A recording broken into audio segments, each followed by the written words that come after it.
Hi, Easy. Hello.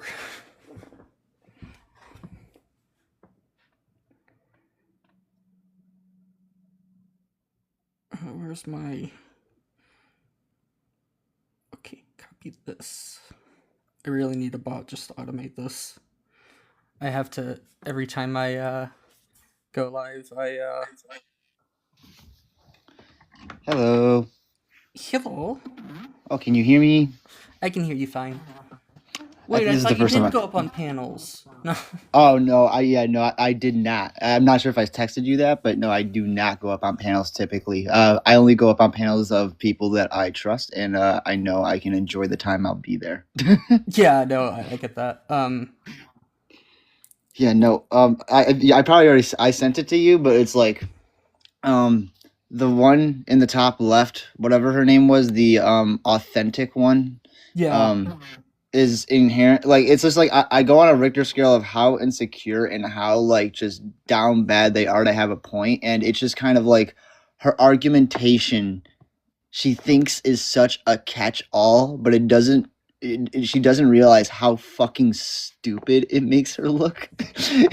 It's funny with like, why can't I be a trans woman? And it's because it's a very simple answer of a trans woman is someone whose gender identity doesn't align with the sex assigned at birth, and so her entire point is disingenuous as fuck from the jump. I don't know. I wasn't there. I only kind of caught the latter half. But like, how was your interactions with them? Good. I was running Alan Karath's. It's called the it's called Universal Human Rights as part of the argument, or PCG, principle of generic consistency. It's kind of like Mm, the application. From my understanding, is like the application of how you should live your life based off of those rights. It's like, oh, you need to treat everybody and with being a mind of their rights to freedom and well being. Essentially, is what it is. right. Um, like it's a basic argument. The short of the argument is, I can pull up my notes because I haven't memorized this quite yet. Is I that would love that. it's that we are purposeful agents. So that means we Mm, do things for reasons, and that's very important here. And we're actually going to be using this purposeful part of it as like the grounding mm, for morals universally. Um, and so because we're purposeful agents, we care about what's needed in order to act. And so these are going to be freedom and well-being, essentially. It does involve more, but these are the basics. And so like the ability to make choices without being coerced, and well-being, just not being like just physically and mentally there. mm. Yeah, um basically, like the way I see that is more of like taking the individualistic approach of just like being considerate of the fact that everyone is their own unique human and has to deal with their own intersectionality of struggles, and that should be respected, and we should be able to like analyze these things if that makes any sense at all. Yeah, this is like an argument to like solidify that though. So Right. then you basically, it says that we claim the rights to freedom and well-being for ourselves, based off of us being, essentially us being purposeful agents and needing freedom and well-being in order to actually be like an agent. In fact, it's Right. interesting. Um, and then we have to universalize these rights to everybody else in order to be logically consistent. And Oh yeah. so then you can just use this to hammer home that it's like you basically can shift the burden onto other people to show that, unless if you can show like substantial harm to other people, you must allow people to act with their own freedom. And Oh it's quite yeah. a brutal argument for GCs. Right. As soon as you're able to solidify it full heartedly, like it'll like cripple them. But like it's what like how was their response to it? Like did they I know that one on the top left you said didn't really even respond to it, but did anyone on that panel like give credence to that or no? They didn't actually try to argue against it. They were, I think a lot of them run off of like that morals are subjective. So there's Hmm. two ways that you can see morals. It's subjective, where people think it's wrong and it's wrong, or like a society might see something wrong, and it's all subjective. No, there's no like moral truth sayer of what is right and what is wrong. Or you could be, if you could be like a moral objective. You could see morals as objective, like I do. Um, I don't know if I'm even like a moral realist saying that like morals actually exist, but that we can Right. just find them because of how we are. Okay, bye, Pink and Blue Shark. Have a good one. Um, yeah, the way that I always like would phrase it, I guess, is would be more of like a harm reduction method to our morals rather than anything. Of like, there's like, I mean, because I've always argued this in like a positive against like the intent of like a God being the driving force to our morals. I've always been like, no, it's our individualistic like um harm reduction method. What's going to cause the least amount of harm, and let's go from there. But that could be a lot more like me just saying that they could just wiggle in the room of like, well, this is where this subjective harm is happening, and I'm like, you really only I don't know, the bathroom one is such an easy one to be. I don't get how the fuck anyone gets like I understand like linguistically on a panel, if you get like cornered into this path of having to talk about the bathroom, it can be messed up. But in all reality, it's as simple as saying, okay, if we're going to go with the harm reduction method, and I may have heard this on your stream too, if we're going to go with this of like we're having to set safeguardings for bathrooms, then let's start in the men's one because statistically, from what I've heard, maybe I should actually look it up. That'd probably be helpful. But from what I've heard, the number one people that get harmed in bathrooms are little boys, like from men. And like there should be safeguarding because that's where the most harm is being done. It's not just uncomfortability; it's actual physical harm. So if we're going to take any account of like actually fixing anything involving the bathrooms, that's where we should start. And if they disagree, then it's like, okay, in that case, you don't actually really give a shit about children getting harmed. You really only give a shit about getting your comfortability like in line with the rest of society, which is inherently very harmful for when we decide to make changes based off of comfortability. So, yeah, no, I just feel bad because like they were pigeonholing that poor fucking woman, just absolutely saying the fucking worst shit to her for like, I guess she was being aggressive, but like for no reason really. Yeah, I was actually presenting an actual argument, and then they were like, "Oh, new person joined," and they just started hammering them instead of like actually engaging with the argument anymore because That they kind of realized that this was like problematic for them. I think, right. and yeah, I was It's originally just playing Battlefield, and I was doom scrolling on TikTok at the same time, and I it's scrolled also across this, and I listened for like 5-10 minutes because like usually when I go up as op, I want to actually listen to what they say just so I have a rough mm, idea of how awful of a situation I'm going into, because right. clearly it's not going to be a good one. Right, and like it's something you can't fully see, I guess, until like a trans person would join the panel, and like that's why inherently I never want to join those panels because all I'm giving them is like I could give them the reality of the situation, but I know wholeheartedly they're just going to yell at me and pigeonhole me into a conversation I don't want to have, and then make me look a fool. But all I'm doing for them is getting their jimmies off like being able to like verbally beat the shit out of a trans woman because that's what their little insecurities needs that from them. They need that to be secure within themselves. That's why I always call it insecurity because it's like you're saying delusional shit that isn't true just to harm someone, and I don't want to give you that access to my beautiful voice. Fuck you. Yeah. But Um, like that's why I give you a lot of credit for going up there because it's like these people are not right in the head a lot of the time. yeah, they really like to use the MOJ statistics from Ministry of Justice, the UK, Mm, about trans people in jail. And I actually was going to try to run that and saying like this is actually not something that has been substantiated enough. Where like prison stats are not analogous to general population behavior, and because of that, in order to if you're saying that trans people are like some sort of substantive threat, you haven't actually substantiated it, so you're just making a negligent claim. And then I would yes. just rail them why negligent claims are bad because I always like to use drunk driving as one where I could negligently believe that I'm safe to drive, but in fact I'm very much a danger to myself and others if I'm drunk and driving at the same time. That would be like a negligent claim. Right, exactly. Like something actually like it's I never really fully understood like even from the jump of taking people within a prison and trying to copy and paste that for the rest of the country. Like that literally it depends like they would have to have like 50% of trans people within the jail cell to like prove that claim in a sense. So I mean that's just and also the fact they have to go all the way like I'm based in the US, so maybe that just comes from my ignorance, but like having to go all the way to the UK to have a point is like, what are we fucking doing here? If this is like a very much if this was a very harmful thing that was very like a lot of cis women were getting hurt, there would be way more than just like a few examples you could slide our way. Like it would be like a more systemic thing. But yeah, no, I just these people annoy the fuck out of me. They really fucking do. I do not know how you're able to even interact with them. If I'm being honest with you. I just turned my autistic brain, and all emotions go away.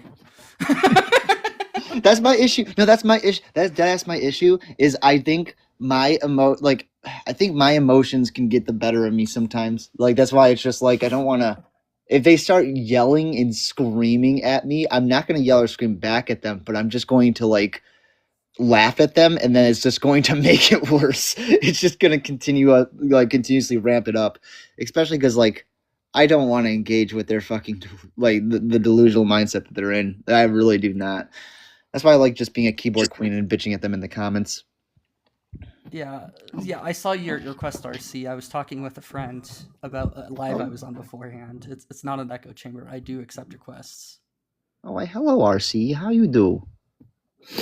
Hello. Yeah, I very much disagree. Yeah, why shouldn't I support transgender people? You support affirmative care. Yeah, I support affirmative care because it's shown to be the best in terms of results for individuals. What are you affirming? We're affirming somebody's individuality. You're supporting their individuality. Yeah, their identity. So everybody has the idea, like an internal sense of self, that's part of their identity. And regardless of who you are, how you identify, or any of the characteristics of this, if you reject these identities, it just leads to horrific outcomes. This is like literally the number one predictor of things such as depression, anxiety, and much more. It's not even being trans is the most significant predictor. It's actually family support. Yeah, well, I don't think we should be affirming that. Oh, okay. So we should just cause harm to children then, because that is what happens. Yeah, basically, that's what. It's a loaded question. I don't think you would affirm some people's identities, though. You say you do, but there's definite identities you don't agree with. Yeah, if Depends their on if it identities causes cause harm. harm. Some identities cause harm. I Yeah. mean, it depends on what. I really would have to know, like, what type of. You get to pick and choose what identities No. cause harm. It is if you're trying to smuggle something into somebody's identity versus like an issue that they have. It depends on the actions the identity did, like the person themselves. It depends on the actions that comes from that identity. It doesn't inherently come from one's identity in and of itself. It's if that thing is causing like harm to other people. How do you determine if it causes harm? By seeing if they do you go on. Yeah, you can look at like a substantive like way of doing it. So like we have to look at like an overall picture of what's happening within like a society. And I base my harm basis off of the ideas of freedom and well-being. So taking away freedom and well-being, either one of those would be causing harm. Yeah. I could apply that standard, give you a scenario, and it would immediately fall through. But I don't want to go through a list of hypotheticals. I want to stay on topic of the transgender. But no, I don't think it's harmful for people like me to not affirm their gender. It is. But we can just substantiate the fact that it's not, or that it is harmful. It's harmful if I don't want to call a man a she, her. It does lead to harm down the road.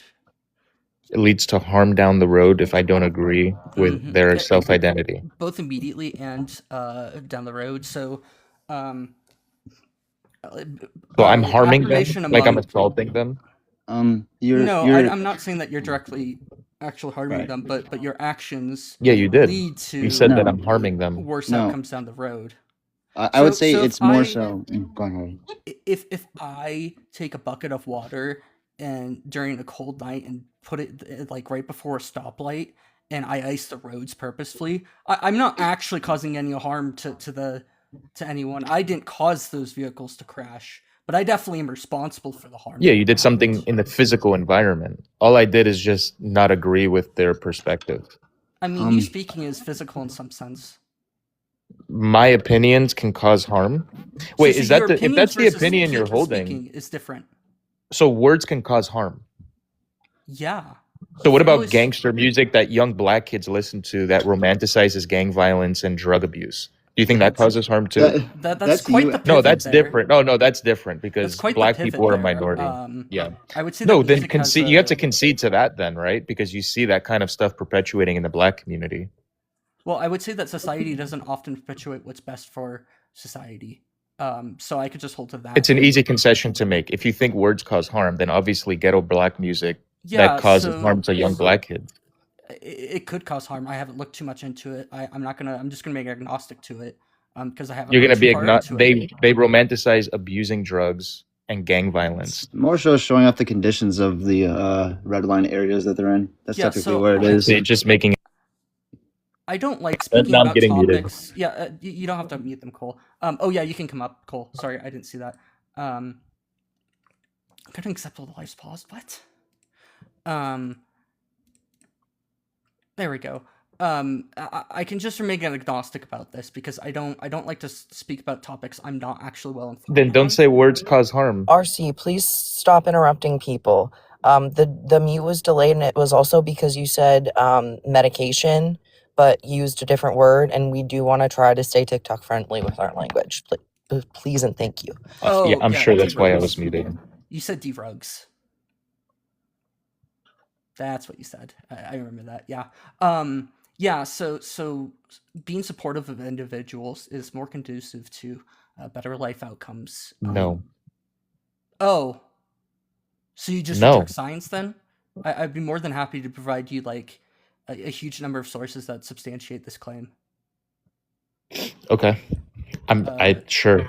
What's the long-term study that shows that T people getting these surgeries is beneficial? Long-term, past 10 years. That would be a misunderstanding of my claim. There's I don't even have to show that it's actually hard. Like, I'm not even talking about surgeries. I'm just talking about basic voice of like just even affirming that they're not crazy, and saying that yeah, this is within the normal expectations of what we see as human identity. So how is me not agreeing harming? Where's the harm being done? It leads to we just know that the lack of support for transgender and just the whole LGBT community as a whole leads to poor mental health, substance abuse, and adverse life outcomes down the That's a road. skill issue, literally. That's their own fault. No, it's not. It's Yes. Why do they care if I agree with them? yeah, because you're the one who poured water in the fucking driveway. I didn't pour any water. Yeah. You I just did. don't agree with their delusion. They can carry on with their delusion, but I don't agree with See, it. that's you It's- adding to. Yeah, so that's it's you not a adding to the delusion further. either. No, that's my opinion. Based Yeah, on the so- research, I think that they are delusional, and I Yeah, feel so bad for them, no but I'm not major going to affirm them. organization agrees with you there. Okay, but I do. That's my Okay, view. so I don't care So- because you're not. I could, I don't care about people like RFK Jr. what he says about medical things because he's not. Actually Okay, in the is that medical harming fields. him that you don't agree with him? Does that harm him? No. No, but he actually You just has, don't like, agree with brain him. damage and stuff. And Okay, does that harm him that you think he has brain damage? No, he admitted that much in court. Okay, but it doesn't harm him. I mean, Just the like brain it doesn't damage harm did. trans people that I don't agree with them. The brain damage. Can I did interject harm real him. quick? Yeah, go ahead. Two questions. One, Keaton, check Discord. That's not a question. That's a comment. Two, RC, are you the right corner, dude? Is that? Yeah, on the right corner. Oh, okay. Good to know. I know of you. We got to be careful platforming him for Why? sure. Because I don't agree with the trans community? Like, No, why? that's not why. Why? Tell me. You've done and said a lot of really awful things. Yeah, I've said things that you guys don't agree with. Obviously, you I'm think it's not awful. talking about on this live. I'm talking about like slurs and just dragging certain Like what? communities through the mud. I mean, there are literal clips. I don't have Bring them up. currently Give because the I context. didn't Bring expect them you to up. be coming up here. But I know who you are, and Don't we have Okay, all what I'm is- going to tell- say is tell we us. need to be careful platforming you. Why? Let me Because I have pause this opinions you again. don't agree with? Because I No, say things because that you you don't use agree with? slurs. Does that? Oh, am I like taking a bat and hurting people because I said a word you don't agree with? You guys literally Oh, celebrated yeah. Charlie Kirk Slurs getting harm assassinated. people. You guys Yes. celebrated Charlie Kirk getting assassinated, and I said Okay, faggot. we're not gonna Bang, say these bang. words Like I on me just- saying TikTok. faggot is not the same as. Dude, Okay, oh, come no, on. no, Come no, no. on. It's not the One same. more time and you get kicked. Yeah, It's so not you- the same thing. Don't fucking say that word. Oh, then don't celebrate the assassination of someone. Have we done that? Yes, the left has done that, and we said an And F I'm, word. Have I'm, I? And that's I'm the that's left. equal. I'm the whole You left. think that's morally equal? hold on, RC, you really can't just shut up long enough for somebody else to speak. I would love for this conversation to continue because to us, you've been respectful. You have perpetrated harmful stereotypes against the Black community and their music when you're not taking into account their culture at all. Every piece of music you listen to came from Black music. Like it was the music that is in America. I'm not going to be All lectured stop to. talking. All came. Can somebody else keep up on muting him for a second? I'm not going to um, be lectured. Thank you. Yeah, I would I just got it. leave. So literally Not all gonna of our be music lectured came to. from them. It all evolved like jazz into rock into pop. Like that's Classical was literally- white It people. all came from Black people. Classical's white So people. you That's not shouldn't Black be people. saying that they're Classical the is white lyrics that people, they're you're lying. using and taking them out of context. Classical from predates their all of that, and that's- culture. You shouldn't be saying Classical that. predates all of that. Man, I just You're have lying. So you know, allegedly Ian. And it didn't create Ridiculous. You're Black just music. lying and shutting me up. Classical did not create. I know about music. Okay, I went to college for music. You're just Shut lecturing. Up. You're not you having don't a know what you're debate. talking about. Don't speak about music Cowardice. history when you don't know it, because the music in America didn't come from classical music. It came from the enslaved African folks that we fucking forced to come over here. We can have a and it debate, came or I'm from going to their leave. suffering. That is where We can this continue the music came debate, or I'm from. going to leave. And to deny that just isn't true. Mute me again, and I'm gone.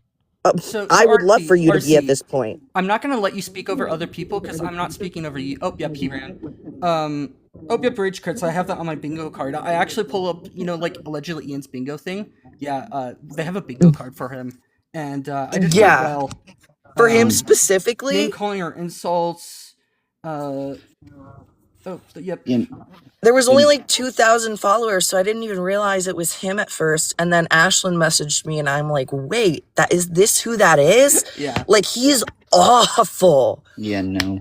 No, the thing that I wanted to say to him specifically was that the main factor of why he ought to change his language is because of the stigmatization, and how every single, when it comes to researching trans suicidality, that every single one of the results has said that it's stigmatization and discrimination that is the most important reason as to why we ought to change our language. Not that we should force him to, but that should be the moral guidance as to why he ought to. Yeah, no, I think that's what he needed to hear. But at the same time, him crashing the hell out and saying the F word was kind of really pathetic. It's just kind of like, I feel like he needed to hear the stigmatization part. Right? Honestly, when he dropped that, I was like, "You shut your bitch ass up right now. Yeah. Yeah, and Let also me when- teach you about music history." Sorry. Also, when he pivoted to like, when he pivoted to the to Black people music, it was like, yeah, no, they made that out of the culture of a case of our country not being well off and not like giving them a hand back up. Literally, us redlining I'm specific surprised they areas of the accepted that. country.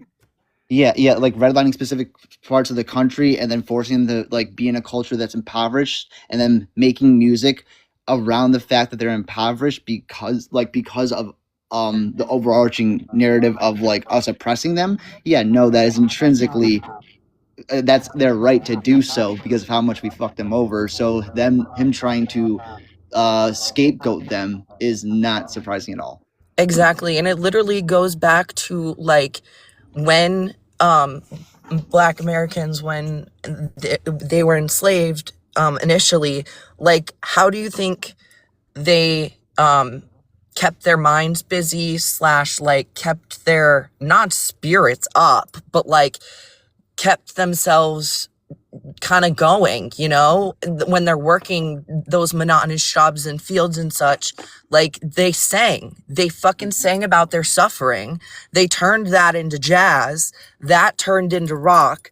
Then we have like hip hop, and then you get pop, you know? They're some of the creative arbiters and leaders, like in general, of African culture in general, or like just like they're pouring their heart out through the strings and through their voices are like the bedrock of creativity in this country. In this country, yes, absolutely, 100,000,000%. When he brought up classical and shit, I'm like, I did take music history. I know about like French and English operas, all that good shit.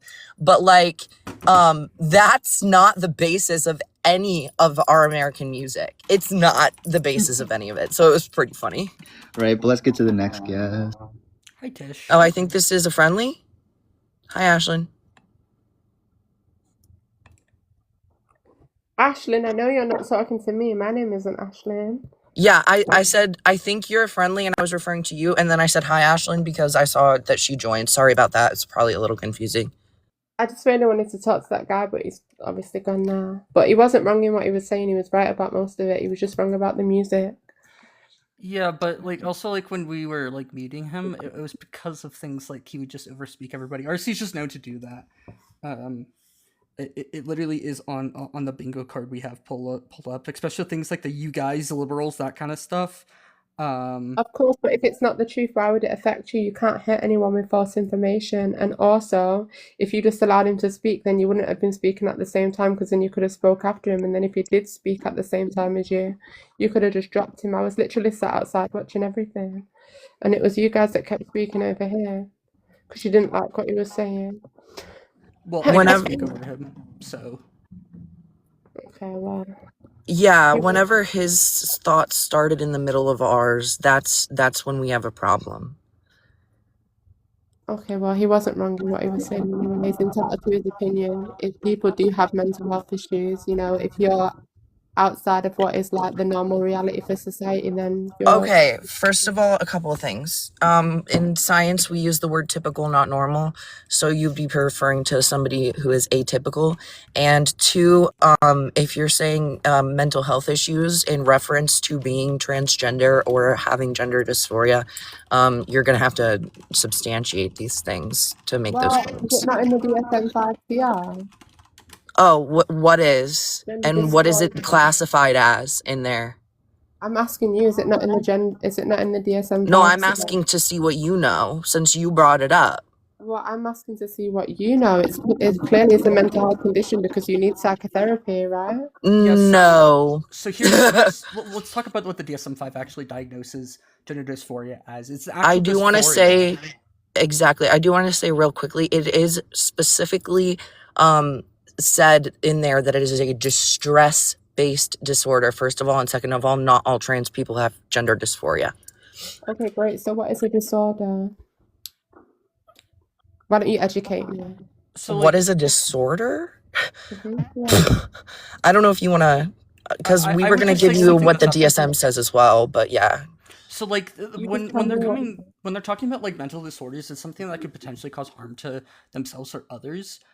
Based off of that, the things such as, it used to be called things such as gender identity disorder, but they realized that it's actually not the gender identity itself that is harmful, but it is in fact this oh, thanks.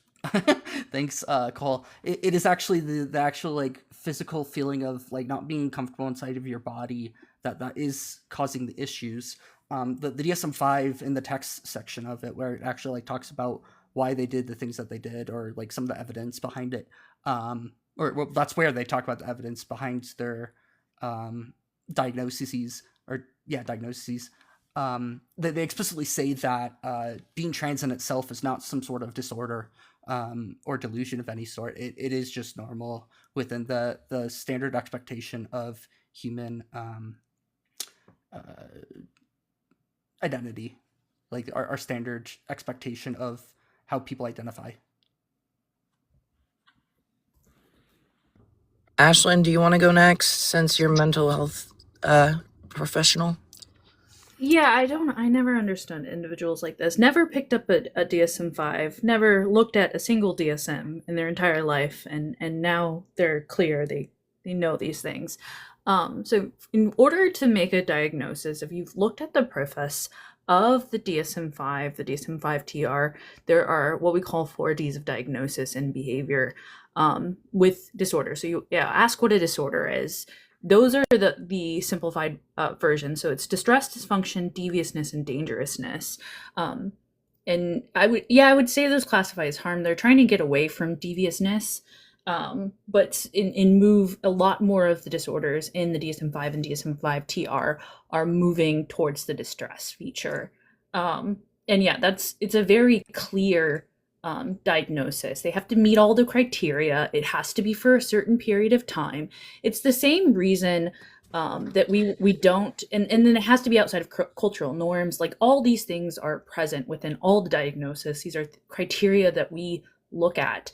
It's the same reason like why religion isn't considered a psychotic disorder under delusion.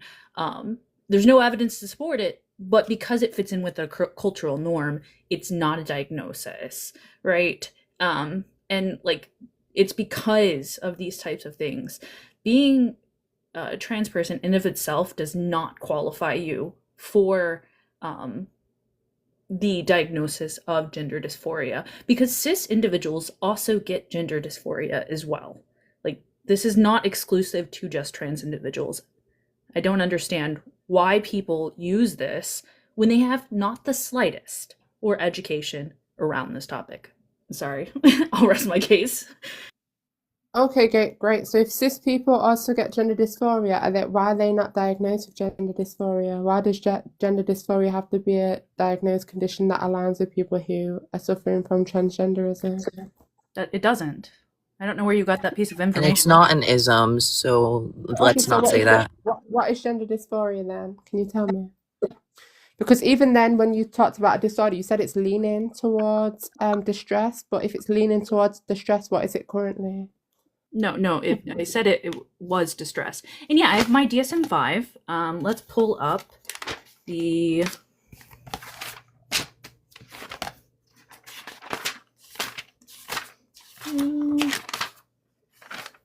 Yeah, so it could apply to things, to individual cis. So gender dysphoria is like, correct me if I'm wrong, Ashlyn, but it's basically it relates to people who are gender and gender diverse typically, but people with like intersex conditions can have suffer from gender dysphoria because it is a mismatch of their body and their internal self and the sex that they were assigned at birth.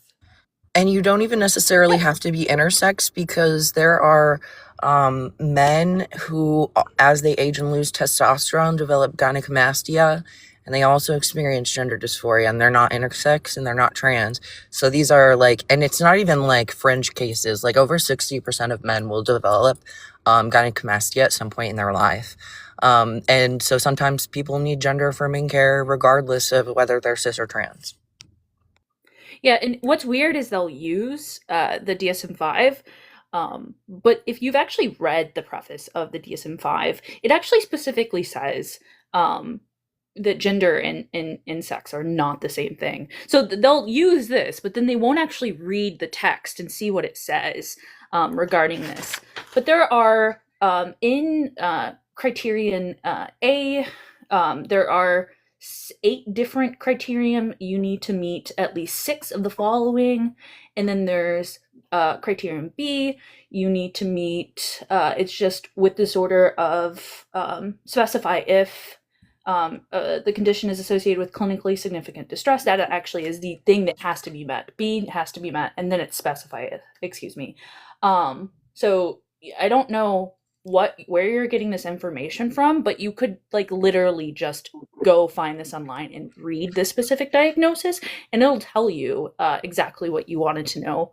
But I have a suspicion that you were never going to do that, because this is more about the persecution of trans individuals because you don't understand them and you have bigotry. That's my suspicion. No, sweetheart, I actually want you to educate me, but you still haven't told me if it's leaning towards distress, what it is currently. So can you give me the definition of disorder then? It's not, there's no definition. There is a definition.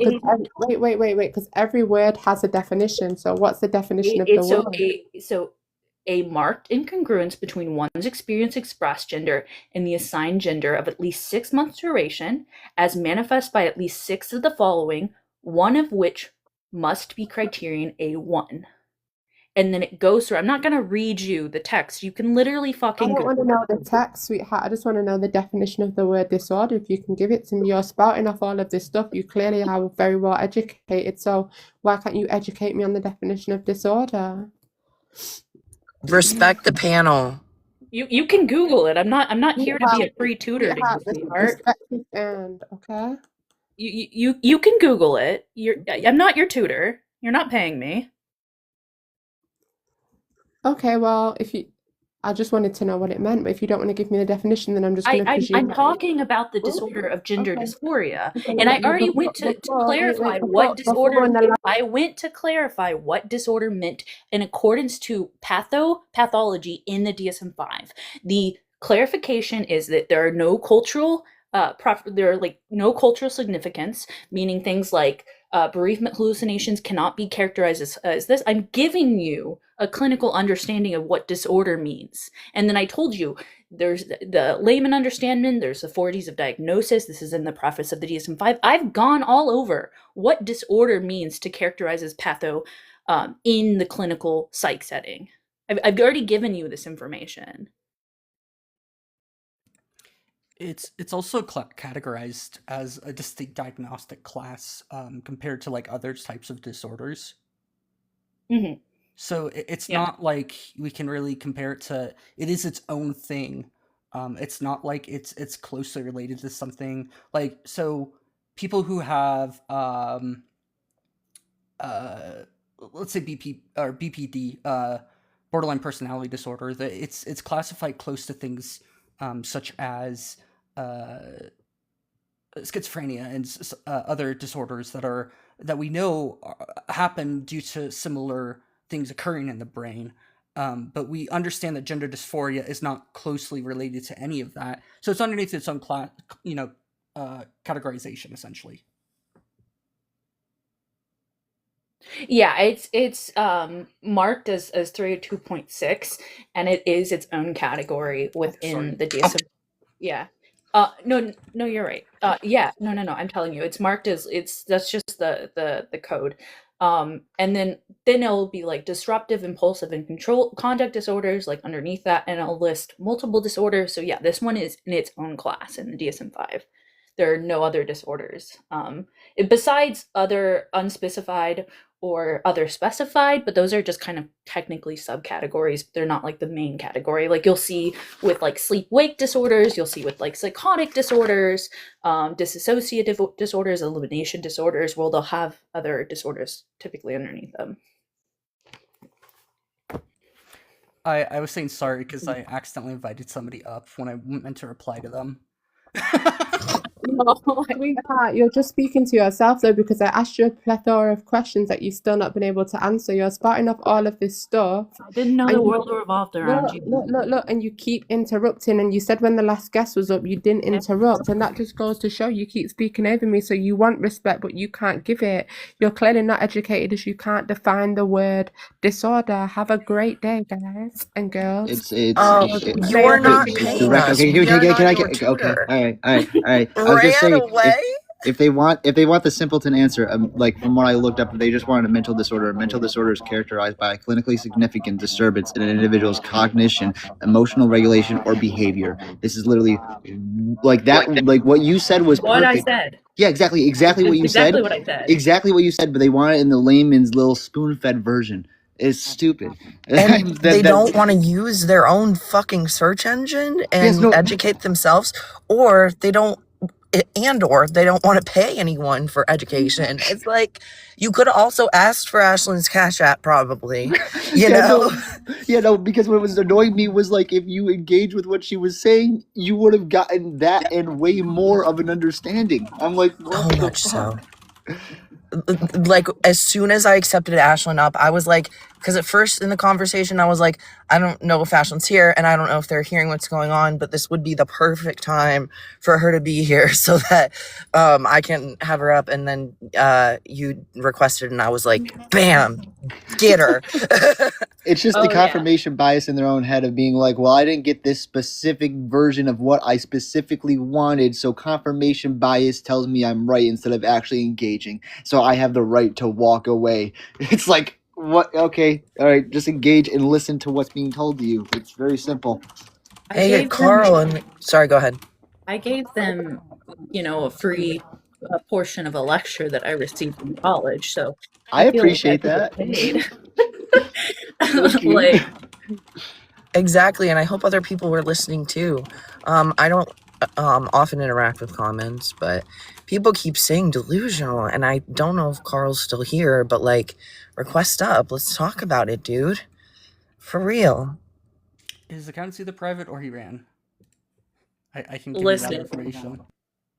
if they, I want you to challenge a religious person, because I want to see you call religion a delusion and then define it and then say, if this is a delusion, and it has evidence for it, then what the F is your religion? Dude, no, Jenna asked, like, I have to hold everything back within inside myself every single time to not being like, you believe in someone in the sky. And that's not, I don't want to be disrespectful to anyone, but it's just like, it's so hard not to try and throw it back in their face in that regard. I think the only reason why that it's not normally considered a mental disorder of some sort is because it doesn't always generally cause significant distress or impairment in daily functioning. Right. That is the one, there's the doomsdayers where it does clearly, but they're far more likely to have some other condition with it that actually extenuates the circumstances. There's actually a far more better explanation, and it's not distress, because remember, there are 3 other diagnosis criteria that we can look at, and we could pull from dangerousness, deviousness, and dysfunction as well, and you could definitely argue those with a lot of religious individuals, but it's actually within cultural norms. It's part of the definition of this delusion. Delusions actually have to fit outside of cultural norms in order to kind of even be classified. So yeah, it's the same thing. It's why bereavement hallucinations are not part of any sort of psychotic spectrum. It's just considered part of the normal the normal grieving process. In fact, I think it's somewhere between 30 and 60% of the world have experienced some sort of hallucination, and a huge part of that is actually bereavement hallucinations. Latin cultures especially, this is a norm for them to experience after someone unalives and have them be visited by that unalived family member. So it's more of a respect thing, and because pathology is trying to indicate I think Stotsky, perfect word, harm. You don't pathologize things that are parts of normal human experience, and that's why being a trans individual is not a pathology. By no understanding of clinical psychology could you classify being a trans individual inherently. It just seems to me the more and more I learn about transphobic people, the less that I seem to think that they actually have any understanding of the idea of harm. It's all revolving around that, basically. They don't understand that, what the harm that they're causing. They understand how, the DSM-5, basically requires harm for something to be some sort of issue. It's also the understanding inherently of how do we want to how do we treat people with, even if they do have even if we gave it to them in the fantasy world where being trans in and of itself is a mental illness, even if we were to hand that over to them, they're still ableist as all hell. They're still not good people in terms of actually having a solution. And you'll hear this because even with people that are like, well, they just need help, it'll be coupled with so many stigmatization, so many discriminatory verbiage, and so much like hostile, aggressive, wanting to hurt tones. So it's comes from like their nose in the sky of feeling like they know how the world ought to be, but they're clearly not understanding what the medical field is here to do, and it's to treat people, not to hurt them. It's a very simple thing, and they could very much be like, virtue signal-esque, but it's clear as day they've never learned that, like, we need to take care of people and we shouldn't be discriminatory against them. So that's why even if they had that in the bag, they're still pieces of shit that don't care about human beings. Yeah, and just FYI, I can send this to you in the or both all of y'all in the Discord. If they try to use, and I always forget about this, in the introduction of gender dysphoria, if they claim that it's a mental illness and then try to say that sex and gender are the same thing, then they disagree with their own source, because in the second paragraph of the introduction of gender dysphoria, it actually goes through this kind of history. That's kind of what the beginning, when they describe different disorders, they go in the front and they give like kind of like a lit review, but it's not really a lit review. It's just like the understanding and knowledge of this specific disorder. And the need to introduce the term gender arose with the rationalization that for individuals with conflicting or ambiguous biological indicators of sex, intersex, lived role of society, and identification of male or female could not uniformly be associated with or predicted from biological indicators, and later that some individuals develop identities of female or male variants within their uniform set of classical like it goes through and serves them up with like the actual understanding. Now, granted, this is a clinical understanding. This is not the entire field of psychology's understanding. This is specifically a clinical understanding, but it still lends more information and understanding. Yeah, credence is a good word, than individuals who come up and say like, no, they're the same thing. It's a mental illness. It's like, you're disagreeing with your own source. It just proves the ongoing contradiction that they'll always have to fight, the cognitive dissonance of the fact of their feelings versus the actual facts. It's forever going to be them slamming their head against the same door. It's just like, this is hilarious when you think about it. Because aren't they like claiming that trans people do the exact same thing, but it's actually them who's doing it? Yes, exactly. The facts over feelings model started as like more of a right wing thing to go against the weak left, but in all reality, it's them projecting. It's all them projecting that they're putting their feelings over the facts.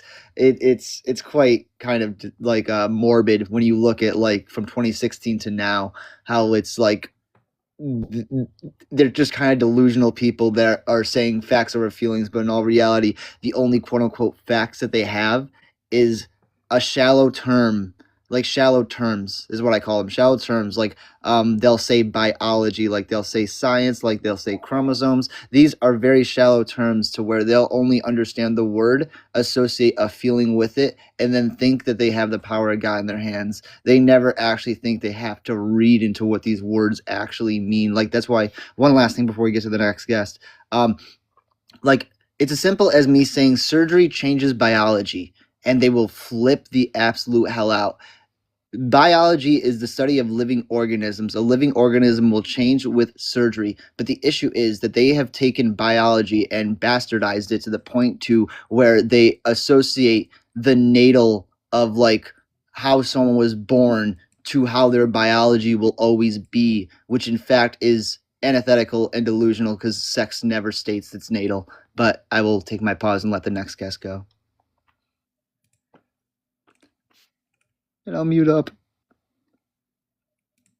If the next guest is ready, I don't know. Kendall, can we get your age and pronouns for TikTok, please? Yeah, I'm 22, she, her. Do you disagree with the background that I spoke trans? Yeah. Yeah. Uh, Not why? necessarily like the affirmative care, but I do disagree with like transgender people. Can I ask why? Yeah, I think whenever it comes to like spaces like specified with gender, I think that's where a lot of problems come in. I believe in like hyperfemininity and hypermasculinity. I think that people can look the way that they want, speak the way that they want, talk the way that they want, but then again, I do not believe that they should be like invading other people's spaces. What does a trans woman being in a woman's space take away from you? How Yeah, does for it harm sure. you? Yeah, so whenever we talk about women's spaces, it's like spaces that were meant for women. One that I like to talk about is women's prisons. If we want to talk about like I'll hypotheticals, let Keaton take over. Sorry for interrupting. yeah, for sure. If like we want to talk about like hypotheticals in prisons or locker rooms or bathrooms, whatever you want. I think that it's a safety thing, and it's also kind of a respect thing. I could get into that as well. Can you please bring me a case of a transgender woman assaulting somebody in a bathroom? That wasn't my claim, but if you want. Okay, I mean, So- you said we can talk about bathrooms, but if you specifically want to talk about prisons, that would be Keaton's forte mostly. Why would it be my forte? Yeah, I mean the bathroom part We were is just talking about the Ministry of Justice Oh, stuff. okay, yeah. So yeah. That's why I said that. Yeah. Sorry. Go ahead, Yeah. Kendall. specifically bathrooms is just kind of a respect thing. I could also get into that as well. Do you think that somebody's like comfortability and being respected should be held over somebody else's safety? Safety in what way? Like they would be putting themselves at risk of physical harm. In every single case or in just some cases? I'm asking you generally, because you got to stay consistent too, obviously. Would Yeah, you I put do not somebody's believe that- like, sorry, What? do you want me to restate my question or are you good to answer it? No, you can continue. I told you to go ahead. Okay, sorry. It's a little difficult for me to hear. That's just on me. But it gives context. So, sorry, I totally just lost my train of thought. Oh yeah, I was just gonna restate my question of do you think that somebody's like somebody being respected or somebody feeling comfortable should be put over somebody else's safety? Yeah, for sure. So a lot of the times I like to talk about religious aspects of it. We can get there, but can I get a yes or no before you explain? Yeah, I say no. You don't think that that should be held higher than somebody's safety? Yeah, correct. Women in religion, women who shouldn't be seen by men, by their hair, their eyes, their face, and a lot of other aspects. The bathroom is a safety part for them, at least, and also a respect part. In that said religion, they How can is be it? shunned How is and it a also- safety part? Can we like do one at a time? Because I can't Yeah, address of everything course. if we kind of run through. Yeah, of How is course. it a So, safety issue for trans women to be in the bathroom with women? Yeah, so then again, shunned. They can be hurt. They can be kicked out of their religion. They can be kicked out of their family. They can have threats opposed onto that. Majority of them being done. So Mhm. you're basically saying or implying rather, which is why I'm clarifying, that trans women are men in your eyes or in the religion's They are biological males, and perspective. in that religion, male equals man. Yes. Yeah, So you're saying the religion implies that? Well, I mean, That's correct. so why is it on the trans individuals? The harm sounds like it's coming from the It's a religious respect people. thing. I wasn't talking about harm in bathrooms. I'm talking But about you said- respect in bathrooms. Yeah, but I'm specifically noting the fact that they can be kicked out of their families and Mhm. religion for being viewed. That sounds like the religion's problem, not the Exactly. Well, it's the trans person's problem. It's a respect thing. I wasn't talking about them specifically harming other people. I mean, that is I'm what I talking about specifically respecting asked others' you to. religions. Yeah, no, So- I never opposed the claim that trans people are harming people in the bathrooms. I'm saying that they're not. You being said it was a respectful. safety issue. Safety for the religious women, yes. So It's Sounds it's like not it sounds like we harming need to them though. protect It's them from the Well, so if a religion, trans not the person trans wasn't in the individual. bathroom, would that happen to them? Probably not, because If they didn't have nothing's the happening to religion. them. What is happening to them? but it's not the trans person Did you causing the not harm. just hear what That's I the said? problem. The Yeah, problem is it's not the the transgender threat or person the causing harm the wouldn't harm. be there if the trans person were to respect women and their boundaries and their spaces. No, And just, hold you on. I'm just know. going to cut you off there. The harm wouldn't be there if you didn't have a crazy fucking religion. Yeah, Oh, like so now if- we're disrespecting religion. No. yeah, well, I can call I'm out an Oh, when a atheist. religion's right, that's bad. what I'll we're own doing. it. I can disrespect religion. Religion is a belief system. It's not a Yeah, so is person. transgenderism. No, it's No, not. that's not a thing. It Please is. don't repeat that word because That's a transgenderism is not a thing. it is. It's an No, ism. being It is. trans is an It's an identity ideology. and it is not an ism. It's an ideology. So you Yes. think Well, like I manism don't- and womanism are things? Manism and womanism. Womanism. Yeah, is a that's real what thing. you're saying. Cisism. Yes, that's a real thing. It's an ideology. It's a belief system. Oh Lord. Well, does that train where's not go the both agenda? ways? Where's the belief system? Where's the Belief faith? system, if you believe that you're something other than what you are, that is indeed a belief system. Well, I, gender as a and sex trans are not the same person, thing. sorry, okay, we'll say trans women, for example, they don't think that they're men because they're not men. They also don't think that they're female because they're not female. They know that they are male and they know that they are woman. So Yeah, by not- your not all let me people. finish. By your standard that you just gave, we are. Let me finish. By your Dude, I just standard, fucking cleared my throat. Show your literally tits. respect. Seriously, Hey, Cole, respect. calm down a bit. Just they were just clearing respect. the throat. I just want to say that you're specifically talking about Christianity. The same book in Deuteronomy 22, chapter 13, When did I chapter ever bring 22, up verse- Christianity? I'm just saying that religion. Right, but this itself- isn't relevant to the conversation, it so why are is. you bringing it up? You don't. It You isn't. don't get to dictate what. Let to be Ashlyn relevant or not. finish. Right, but it's not relevant, so I'm not It going to is. take it into. It I'm not going is. to take it into account. I just Okay, want to let that's you know. fine. Okay, that's fine. I'm just going to say it anyways. In Deuteronomy chapter 22, verse 13, it specifically describes a situation in which they stone women for not bleeding on their wedding night, because their hymen didn't break and they had to show a sheep. Yeah, to the that's in Old council. Testament, by the way. It doesn't matter. Yeah, Jesus it in does. Matthew 5:17 said, "I did not come If to you're going to abolish study the the law, Bible, but to understand what it fulfill it." means. I literally debate this and I Rude. get paid to do it, so you can shut up. Oh, I'm sure you do. I'm sure you make a lot of money. Well, they don't know who the fuck I am. I'm Okay. sure you make a lot of money. With 16 viewers, right. Okay. Well, on isn't- this, yeah. Yeah, Yeah, I'm sure a if you pretty had like small a host. substantial like following, they would be watching you right now, right? Okay. Yeah. Okay. Kindle. Yeah. Okay. Anyways, Matthew 5:17, the Sermon on the Mount says, "I did not come to abolish the law, but to fulfill it." So until not a jot or a tittle. So these are Hebrew markers of the law will be abolished until all is accomplished and heaven and earth pass away. All is yet not yet accomplished and heaven and earth have not yet passed away. Then Jesus goes on to talk about what we call building the house around the Torah, because he was a first century Jewish man. Jesus did not break the law and he did not come to take it away. There's nowhere in the New Testament in which Jesus says, Yes, babe. that They you stop fulfilled the following. Old Testament. Why That are would you be not interrupting? reading My what it- Bible. Kendall. So fulfilling? She's like mansplaining. I don't understand why she's saying this. This isn't relevant to the conversation. No, it's not. Kendall, why are you interrupting? We're literally Because it's talking not about relevant. The Bible. Yeah. Yeah, why are we talking about the Bible? Nobody brought up Because you brought up Christianity. religion. I brought up You didn't- religion, not specifically Christianity. In fact, I didn't bring up a single specific religion. So you guys are misconcepted by what I'm saying. You need to focus and stay on the topic. Okay, so then why should we Um, care about any religion in the first place?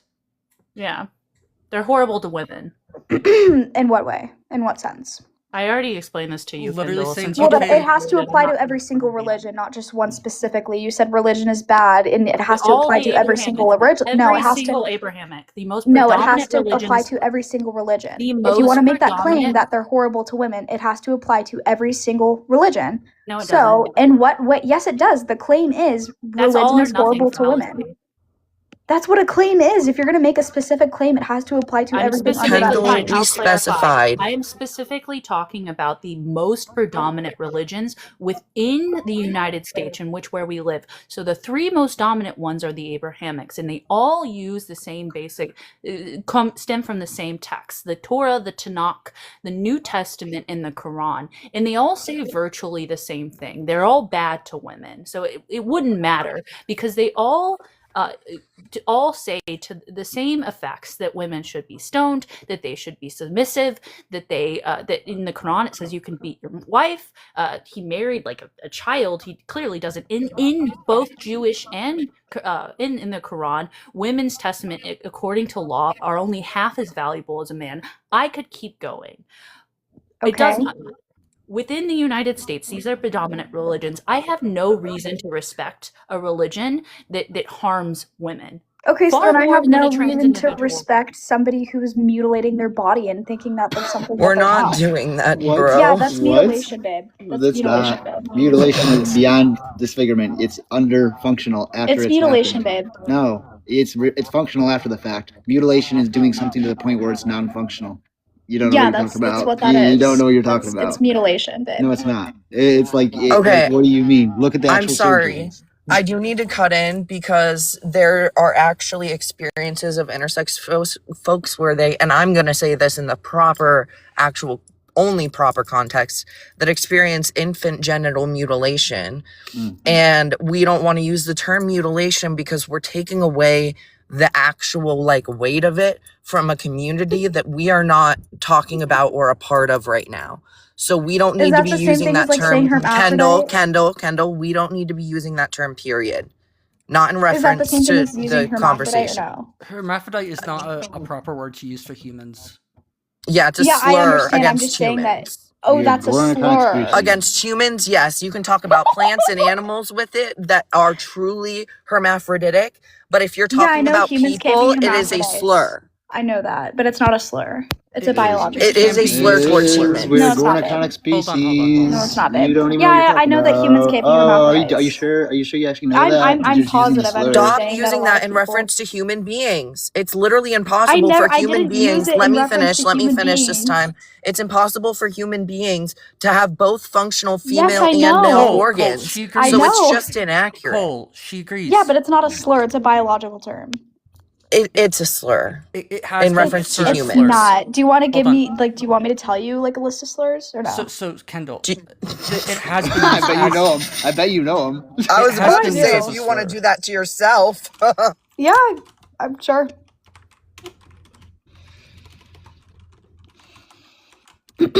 So what point were we on again? That transgenderism can't What like the if fuck? you don't Which want to isn't a thing. respect it is a thing. It's an Kendall came up ideology, it's a here. It's mindset. not. It's Kendall not. really came up here because Kendall, I don't think, is very self-confident. Kendall's got something wrong going Oh, on now with so her. now we're turning to insults and things that you're You self-projecting haven't No, done no, on. insulting no. trans It's people? just Is I this give you what self-projection? you give.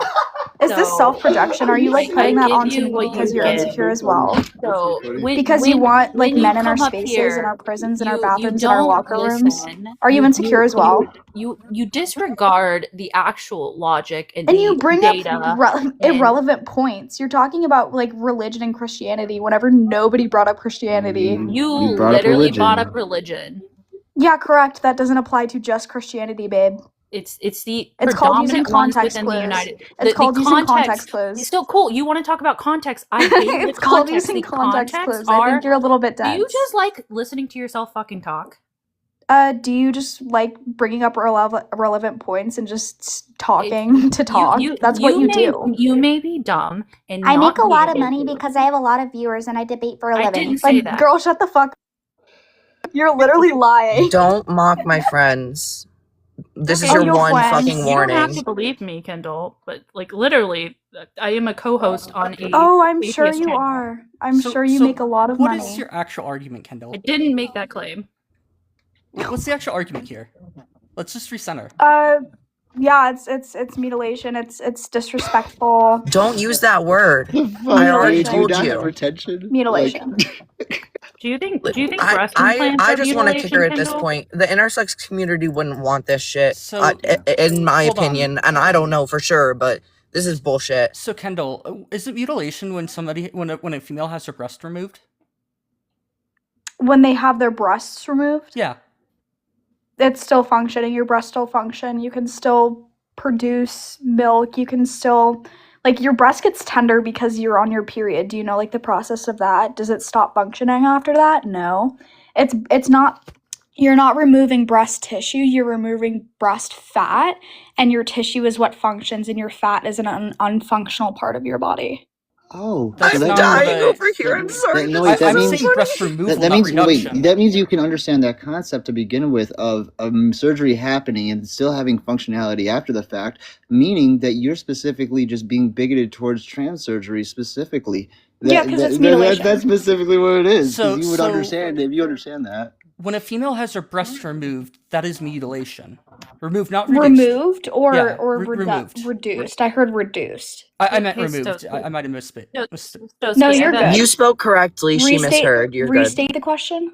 In If silico, in silico, by the way, is a really good friendly. They have they're working on their PhD. They're extremely well educated. If you want to have them up, they can explain their biology, all of that. oh, okay. I was just gonna but it is. I am saying removed, like completely.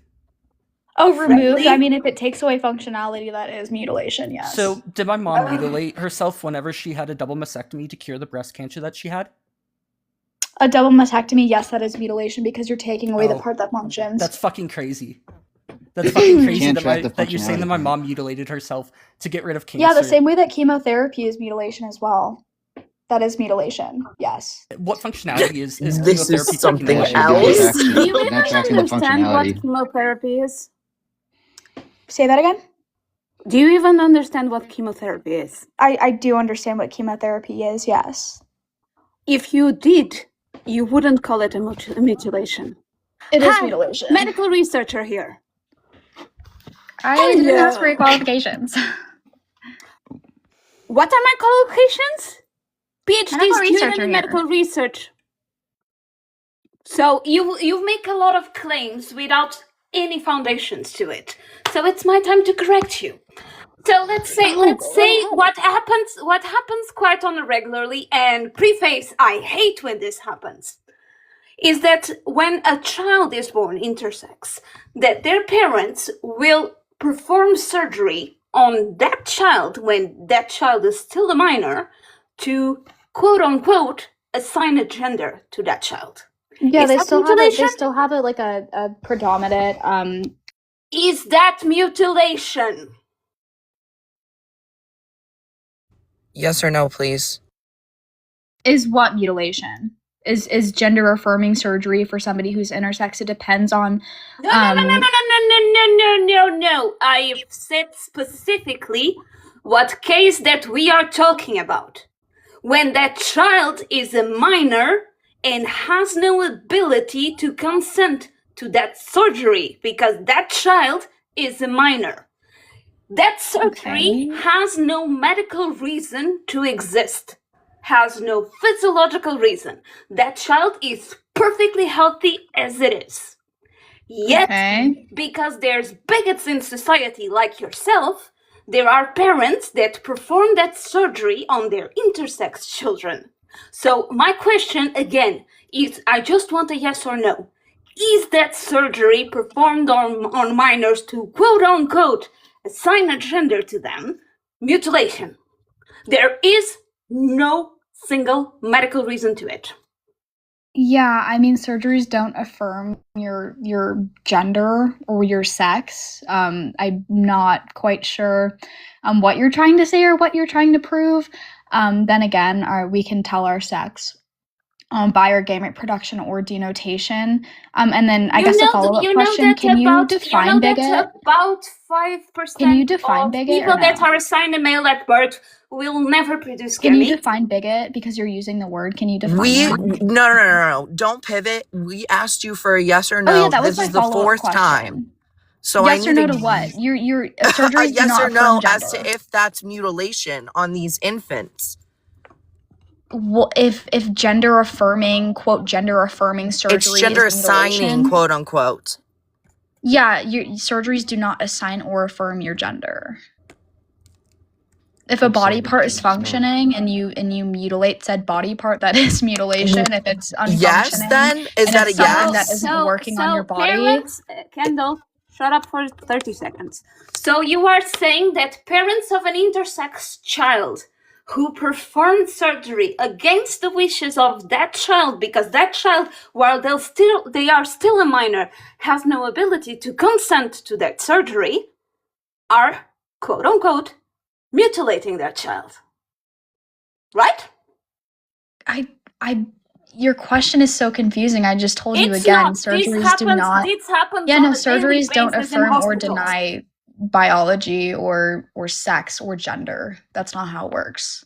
So a child that is intersex should be allowed to be intersex for the rest of their life, as long as the state of beings does not interfere with the biological functions of that child. So, for example, if a child that has been assigned female at birth but is intersex and has some sort of a phallus should not have that phallus taken away from them. Is it Because functioning? as long as Do they have testicles? this Do they have fulfilling testicles? its basic physiological functions of Do they have being, testicles? Is it functional? why are you worried about the testicles of children? Right, and I don't Why are you understand. worried about I gender think affirming surgeries of children? Kendall, That's another question. because she's a medical professional, first of all, and second of all, Okay, I don't why does even that think validate you her talking about understand. children and their Let me sex? finish. Like, Let me what? finish speaking. Let me finish speaking. I don't even think you understand like what intersex is or I like know what intersex is. can I finish? Or ovotesthesis. I know what that is and too. how humans don't have a functioning both female and male or I'm like aware. I'm aware humans aren't God hermaphrodites. damn it, I'm Kendall. aware. I was even will- going to apologize to you I'm very earlier, but I aware. really can't. I just need you to Then shut the don't fuck up and apologize. listen I to the don't medical care. I didn't professional. ask. I really let's just need you to. Let's establish from the start. Intersex is not intersex is the correct word that is used with humans, because Correct. humans are elements are of not your own hermaphrodites. I'm species. aware. Do not I'm overtalk aware. me, Kendall. I don't have But you're patience mansplaining. That's for what you're doing. brats like yourself. Intersex is the correct terminology Why are you for mans- human beings, I know what this because is. human beings I know what this. belong to your species. They I'm are aware. not things. I'm aware. Hermaphrodites have a very specific definition of I'm aware. an animal or I'm a aware. plant that has I'm also aware. working Very aware. organs that are both Very aware. male and female. Because Yep, I this know. does not happen in the human Right. species. Right. Human species are Right. not hermaphrodites. Yeah, I know. So shut up. Are you done mansplaining or no? Do you want me to? Because I can't keep up with the muting. I've been doing my best. Sorry, dear. Excuse me, you freaking brat. Because you are Freaking being brat. schooled, you are being schooled by a medical researcher. No, I'm being You are now like, mansplained I'm to a- mansplaining. You are No, mans- girl, I'm womansplaining to you. You're mansplaining. Womansplaining. Define bigot. Expert-splaining. Define Medical researcher Define- splaining. You're mansplaining. Hey, Kendall, I do you just have love- any reason to listen to you at all? Do you want me to kick her? Because Probably. she won't shut up, and Kick you her, can still she- say Yeah, your you point. can. You can. What I She has love no about respect- Kendall he has is no all respect the Actually, you know gender- what? I'll make it easier What on I you. love about Kendall is all the gender affirming makeup. She like- they Yeah, that was have good on, timing. All the gender affirming eyelashes, all the gender affirming. Like, if it's mutilation, you shouldn't have hair dye on. Like that is changing your body. That is not what it was intended or designed for. Why do you have that? Because there's no symmetry breaker between if that's mutilation. Why are you dyeing your hair? Why are you putting that stuff on your face? I thought you were this was who you are and that's how you were born as. You don't need something to affirm your gender. Why are you doing this? I'm just blown away that she bit on the bullet that my mom mutilated her breast because of breast cancer. That just blows me away. Right, Yeah. but then she turned it around and said that infant genital mutilation wasn't Or Mutilation. no, she didn't. But sorry, I just wanted to say real quick before I forget. In Silicon High, it's nice to meet you. And if you want to Hello. like finish the point that you were making as well, like Yes. you're welcome to do that, even though she's kicked.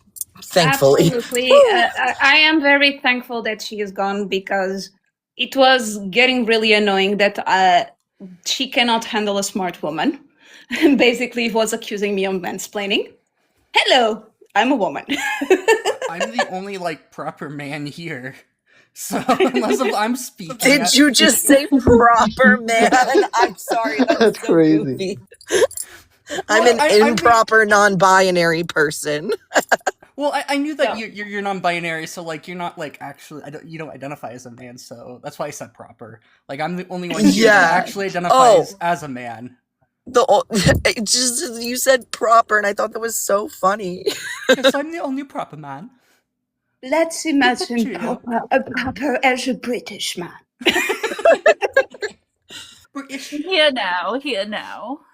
Oh man, we're getting the. So let's go let's ahead. take the opportunity for a little bit of education. Hermaphrodite as a term in biology depends that you have both working sets of organs. So you have hermaphrodites in some animals and some plants, but it has to be working gonads, both male and female. This does not happen with humans. Usually one of the gonads will work and the other one won't. So we don't have hermaphrodites. And in fact, this term was historically used for many, many centuries as a very derogatory term against intersex people. And we only have intersex people. And this is the correct terminology. This is the terminology that we should use. And we should not ignore that the term hermaphrodites, the last time it was heavily used was during the Mustache Man reign. And it was one of the reasons that intersex people were deemed inept and were erased in Weimar, Germany. Correct me if I'm wrong, but this applies to like humans. Like, it's still used in like if you're talking about like a biological, like another species entirely in like a scientific manner. Yes. Okay. And just want it clarification. needs to be both working gonads. So, for example, if you have a dog, sometimes you have a dog that will be intersex, that it will have both sets of gonads. Gonads, I'm referring to the organs because we cannot use those terms. Sometimes you have dogs and cats that have both sets of gonads, but one of them will not be working, or both of them will not be working. They usually are also called intersex. But the true hermaphrodites are situations like the easiest example is like the clownfish. So clownfishes begin as males. They can then transform into females. So they are what's called sequential hermaphrodites. These are typical also in plants. It needs that rule that both sets of gonads need to be working for the term to be correctly used. I just wanted to say thank you not only for giving us like scientific and medical education, but also historical education on the term and how it was negatively used against groups of people, why it is a slur. I literally, after you were finished, was going to say that, and then you said it. So thank you very much for that. I appreciate it. I've researched quite a bit on the medical implications because I do work with gigantic medical data sets. I'm what's called a computational biologist. And I'm also belong to a minority. I'm an autistic and ADHD woman. So what affected me, I usually also research other groups that have been affected by the same situation. And this was one that came out of my own research of what happened during the Mustache Man reign. It's such helpful information to have personally and to share. I was just going to say thanks for the clarification about when it's appropriate to use. I'm still. Hi, Ashley. Hi. Hi, dear. How are you? I'm okay. Back to Berlin. First day back in Berlin, and I have snow. Yay! Guys, I'm from Portugal, so I'm not used to snow, so this is really fun for me.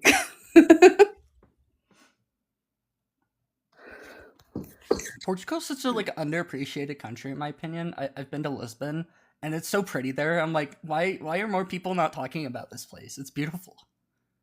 Hopefully, I'm gonna be honest, we don't want that many more because yeah. there's a lot of house speculation in Portugal, and houses are becoming completely unaffordable in there.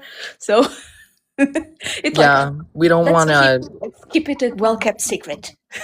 I feel like tourism is turning into modern day colonialism, low key. Yeah, gentrification is not nice. Not nice at all. Not fun for the native communities. I know we have an issue with that in Hawaii right now. So, yeah. I have such an affinity for Hawaii, knowing that the Portuguese helped start the sound of Hawaii, because the ukulele is a descendant of a Portuguese instrument. I didn't know that, and I play ukulele. I love that. Go research. There was significant financial problems for Portugal that started in the beginning of the 20th century, that led into a decades-old dictatorship, and a lot of people immigrated from Portugal to Hawaii, and many of them brought what in Portugal is known as cavaquinho, which is an instrument that is very similar to ukulele and which gave way to the ukulele. It's that little bit of Portugal in Hawaii. I so love that. Also, I'm autistic ADHD, not a woman, as I said, I'm non-binary, but I am female. And so that kind of puts me into the under-researched group as well. And I kind of do the same things when I find out, I'm dealing with this. I just go research. And it's funny because I was diagnosed with a lot of physical disabilities before I was diagnosed with ADHD or autism. And I would literally, like, starting at 14, I would ask my doctor so many questions. They would get annoyed with me. It was great. I learned so much from people that are like professors, and who have been in their fields a really long time, stuff like that, how the fields interconnect, because I have EDS. So I have cardiology problems. I have neurology problems. I have a lot of different stuff going on because of it. So how it all connects, with genetics as well. I had an hour-long appointment that I have like a audio recording of a geneticist at Cincy Children's, which, if you didn't know, they have the most up-to-date and current research on EDS. They're still researching it. It's kind of new-ish to scientific research. Just having been like discovered a century ago. But then it obviously had to gain traction to like get research funds as well. So I've learned so much, and had access to a lot of resources. And I often wonder why my parents didn't know I was neurodivergent earlier in my life, because I didn't find out I was ADHD till I was 21 and autistic until I was 22. And so it's pretty goofy to me looking back. I'm like, I showed all the signs for sure.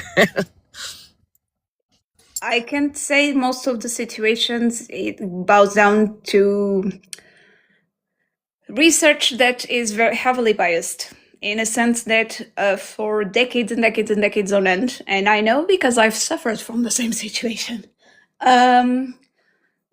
research on autism and ADHD was done mostly on young boys and young men, which led to situations where literally people that were assigned female at birth and women were literally forgotten. It's if you read more into the research of autism, basically they call Generation Z and millennials the forgotten generation of autistic women because of that. Yeah. I'm really hoping that they get, sorry. Hopefully things will eventually get better. There are more people like me. I can give you hope on this before I drop down. there are more people like me who do computational biology, which means aggregating gigantic amounts of data from different areas and trying to make sense of all of it, which it's leading to major discoveries. So hopefully one of them will be all of this interconnection between EDS, autism, ADHD, why it shows differently in women, all of those things. Hopefully we'll get there. Yeah, hopefully. Thank you so much for that. It really is a And a as good I thing usually to. say to the rest of the people on the panel, Ashlyn knows me quite well. You're more than welcome to go to any of my videos and ask questions because I'm more than happy to answer them. Thank you so much. I love having access to resources that are like you in the way that they're kind of pushing pushing the boundaries of the research that we currently have in order to expand it to make sure it's covering like all the areas that we need it to. So thank you so much. Thank you. It's great to hear that, knowing that being a researcher nowadays ain't easy. We're between a rock and a hard place, but we keep going, and we're going to go there, and we're going to be able to discover all of these things. On my case, I'm working on cancer, and I'm working on making gigantic amounts of cancer data available to researchers while keeping the patient privacy as a major rule in there. That's awesome. Wish me luck. Yes. You're Good gonna do luck for so sure. well. You Thank don't you need so luck. You've got your brain, so. Oh yeah, but at the same time, I'm like, I have like 4 million cancer cases on my hands. Like actually not hyperbole, which is definitely seems to be a lot. That's a lot of data. I have a whole country's cancer registry data. I work in a public health institution, so I have the whole cancer registry data from a whole country. Yeah, it's definitely good to know that somebody's doing it. Somebody's doing this research. Somebody's thinking about people like you and me. I don't know if Ashlyn is neurodivergent actually, but yeah, it's good to it's good to have people thinking about us and know that somebody's doing that research. But it's also good to know like you have access to all of that now. I feel like technology just made like a breakthrough of like we have access to so much information as a researcher, I assume, that Yeah. like it's just so overwhelming at this point. But Ashley- somebody's doing it, you know, and you'll be able to discover so many new things. And yeah, Ashley has heard me tell this quite a few times.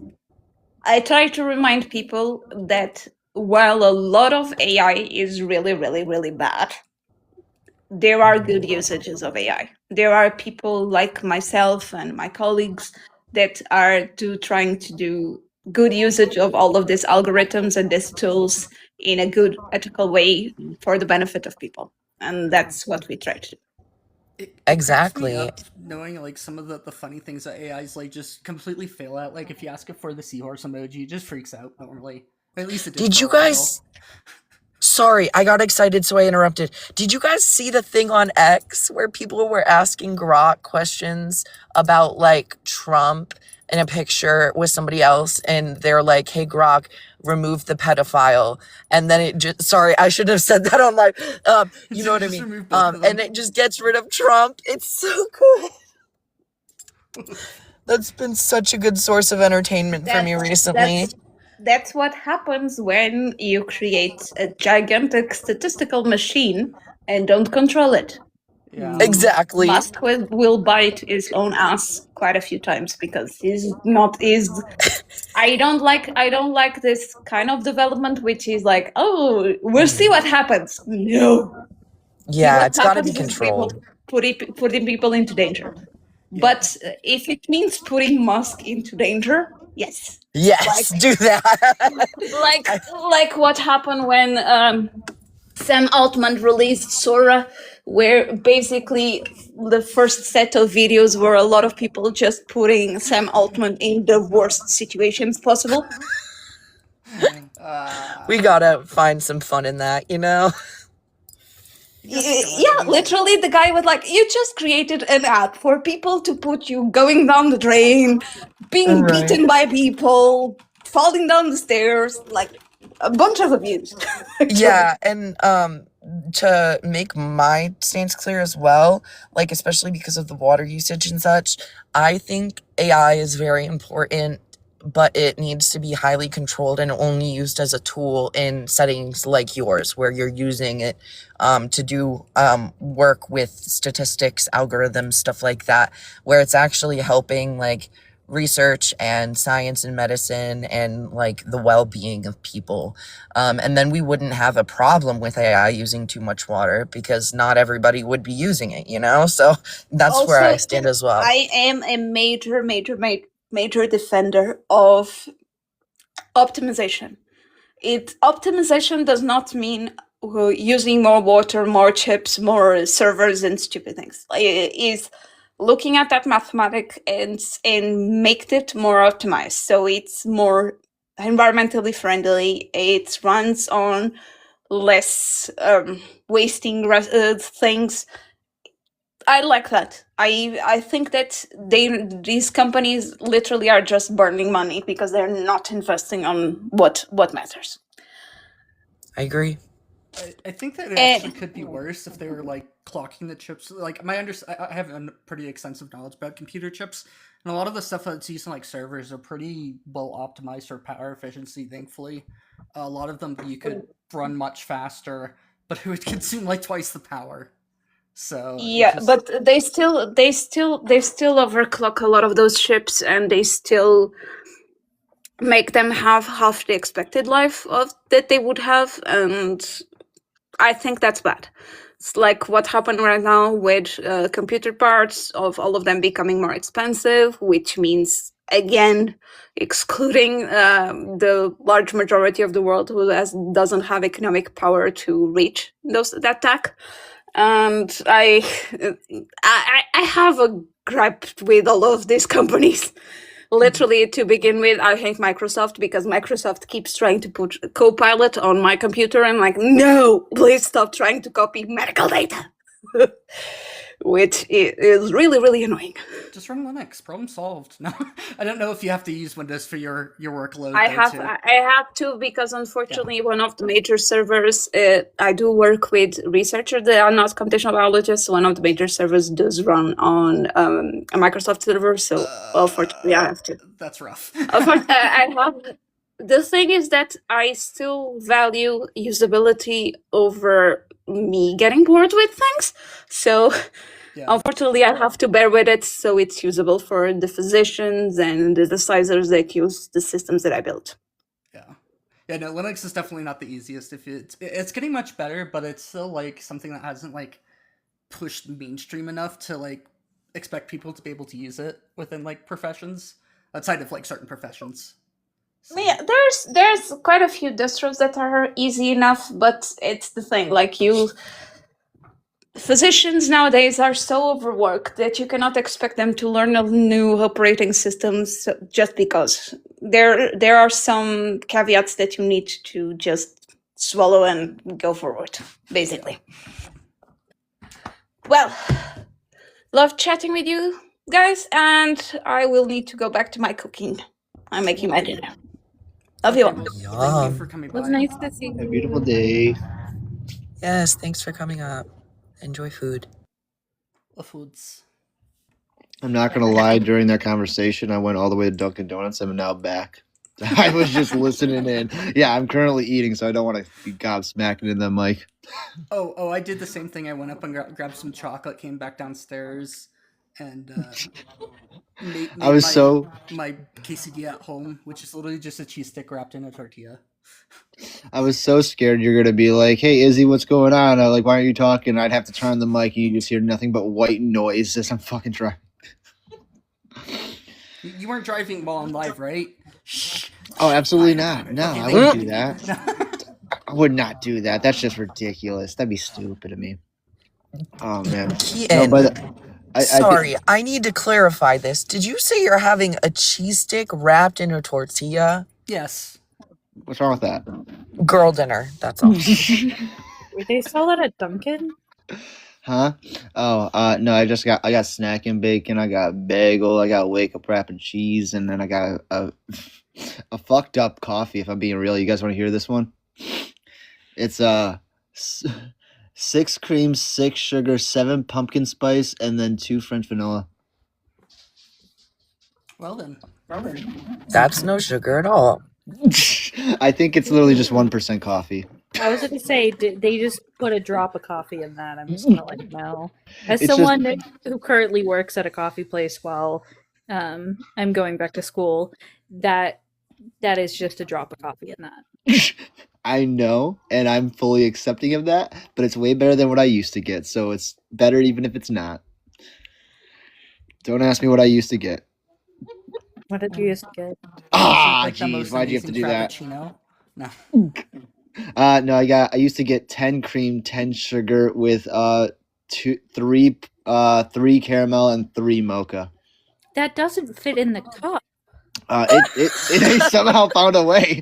They somehow found a way. Okay, so where I work is like a northeastern coffee place, and literally 5 is over half the cup. So I don't know how Dunkin' does it, but it would not, like, I would, like, if you ordered that from me, I'd be like, can you want me to just fill it to the top of the cup? Because that's gonna overflow. Honestly, I'd probably do someone giving me just a cup of sugar and being like, be better.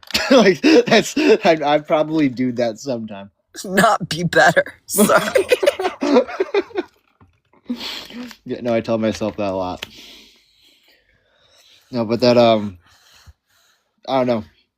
I don't really get much to say on it, but the core issue with the fucking last guest, just to reiterate it, overall, was that she was all over the place, and overall she couldn't rationalize her discrepancy within the fact that she was like saying that these surgeries are horribly bad in mutilation, but the ones done to the children are like worth even confronting. And that was just like, I wanted to call her out so badly, and I think you guys did, but it was just like, you guys definitely give a lot of room for them to breathe. I'm not the type.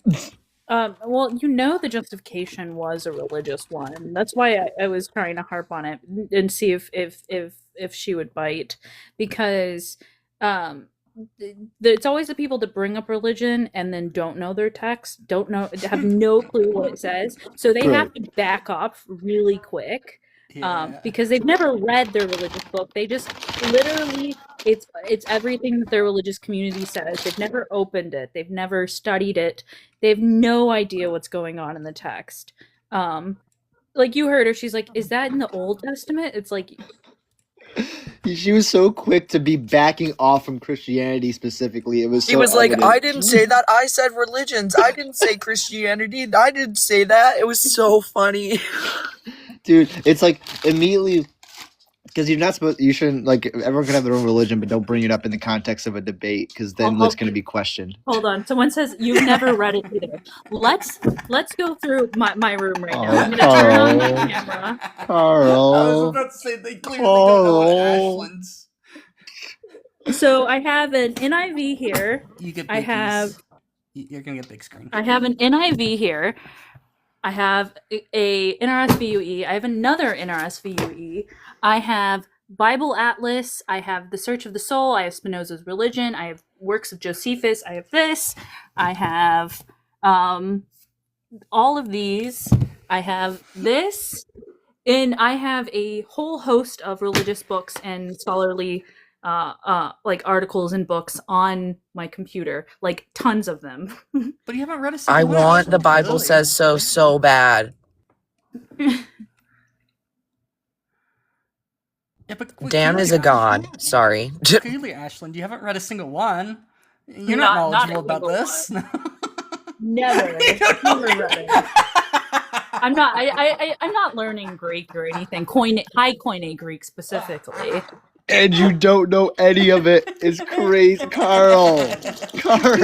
Carl's our entertainment right now. Carl. It's like Layla. Sorry. What the fuck are up with these? Carl. Have you read one of those books, Carl? Like, have you read one of those books? Please let us know. The funny part is is like several of the books that I have are a friend of mine who went to seminary and gave me those books. So a few of those are actually from seminary school and our curriculum in seminary school. Well, get fucked, Carl. Just get fucked.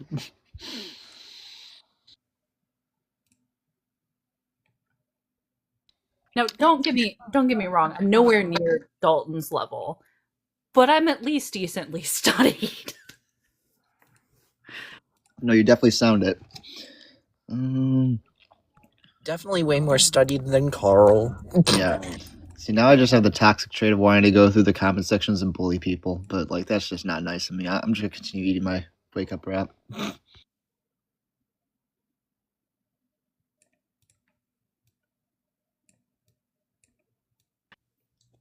Now I'm gonna have the unicorn stuck in my head. The unicorn, the llamas. This is definitely a topic change, but I just want to say this because I didn't get to clarify without the previous guest speaking over me. I cannot hear my phone well, especially when I'm speaking, and that's my bad. I need to go get my earbuds and turn this shit up. But anyways, I realized as soon as Keaton was like, she was just clearing her throat, that I had done something wrong. But by the end of it, like I was trying to find a point to apologize to her for that, because obviously I did something wrong and I see that. But like, she was purposefully interrupting so much by the end of it that I was like, I just give you a small taste of your own medicine. And people are telling me what's up, and I respect you after that. And then you're going to go off and just do this. So it's not even worth an apology at that point. So it was just ridiculous to me. Yeah, I just didn't want you like crashing out over nothing.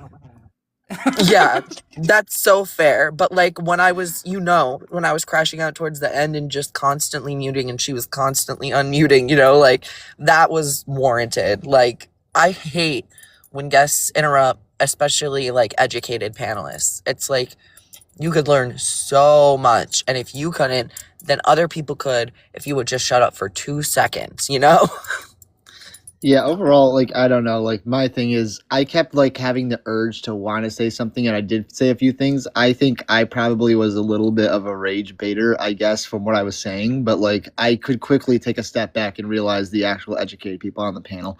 Like, that was very easy to do, but, like, I think I rage baited her a little much just because she was actively saying things that were just really stupid. Like, really fucking stupid. Like, trying to line the contradictions of mute. I was about to say, and it was harmful for her to be using those terms and even mutilation in reference to things that aren't actually mutilation. Like I said, it takes a lot of the weight out of survivors of IGM who've actually freaking gone through non-consensual mutilation that they usually were lied to about growing up, because that was the common medical practice back then.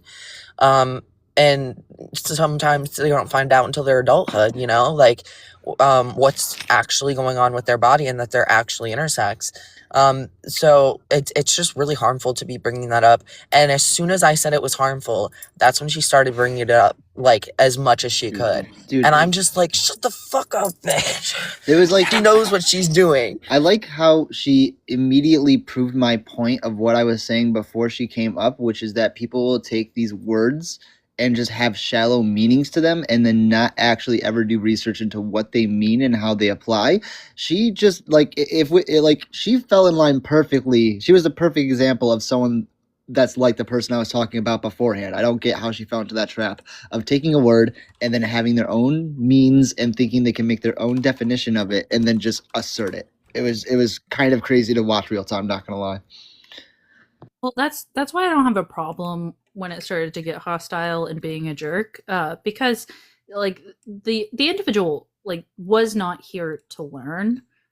This individual was clearly not here to do anything except come and tell individuals who are trans how she disapproves of them and how much she dislikes them for just being who they are. And honestly, you know what? I would too. If I didn't feel like I could be myself, and I had some jealousy towards a population that could be themselves openly, you know what? I would probably have some festerings of anger towards that population. Not an excuse, but you know, maybe we can give some I guess spotlight on where probably part of these problems are, because when I see a young woman like herself who is actively dyeing their hair, putting on lots of makeup, and like this is someone I am someone who was a part of this group.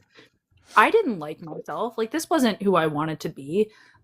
This was just what society expected of me, and it didn't feel good. I didn't like who I saw in the mirror when I was younger. Right. So I can't imagine that she probably feels great about herself. Like Right, which is people who don't act like this. No way. right, which is crazy that was probably the more productive version of the conversation that could have been had. Because if I had the conversation with her and it was just me and her, I think it would have probably went into a whole entire her insecurities would have probably spilled more effectively on the table. Like if it was me, a trans woman talking to her, she would have definitely kind of lost her shit a little bit more.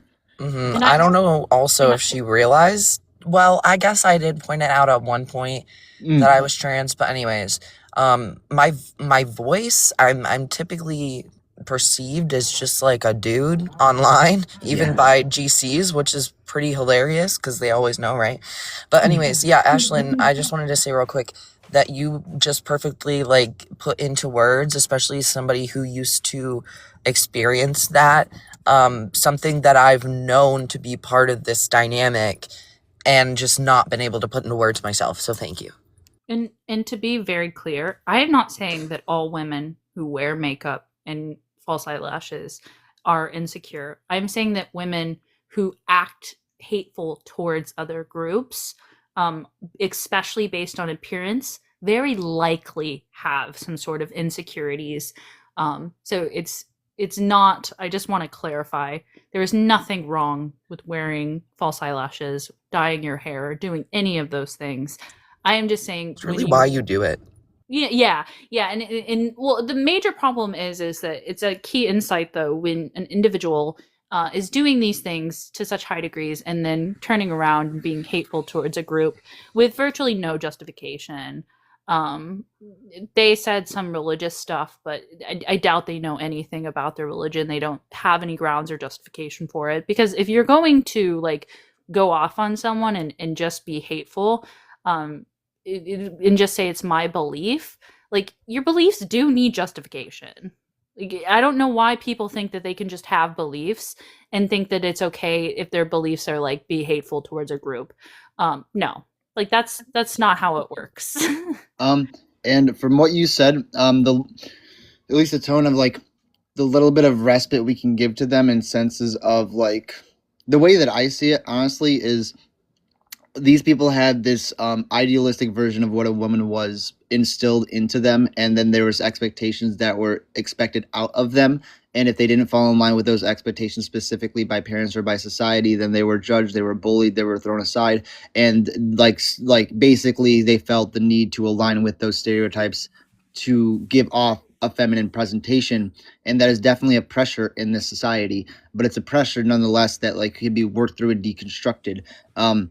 And rather than deconstructing, hey, why do I feel these ways? And maybe it's like the social pressures of it. They decide to, I got this forced onto me, so everyone needs to fall in line with this cookie cutter version of what a woman is. And if you don't, then you are betraying the people that instilled it onto me. So you're betraying me. So like the little bit, it's more of a pity more so than anything that people end up in this mindset of feeling the need to force a way to ought to be onto people. It's inherently unfair, but it is bred from a society that is disgustingly just laced in expectations and pressures put onto people because of what's in their pants. It is sad. Oh yeah, in silico, what you just said. Now I'm capturing the irony of a woman saying that I was mansplaining.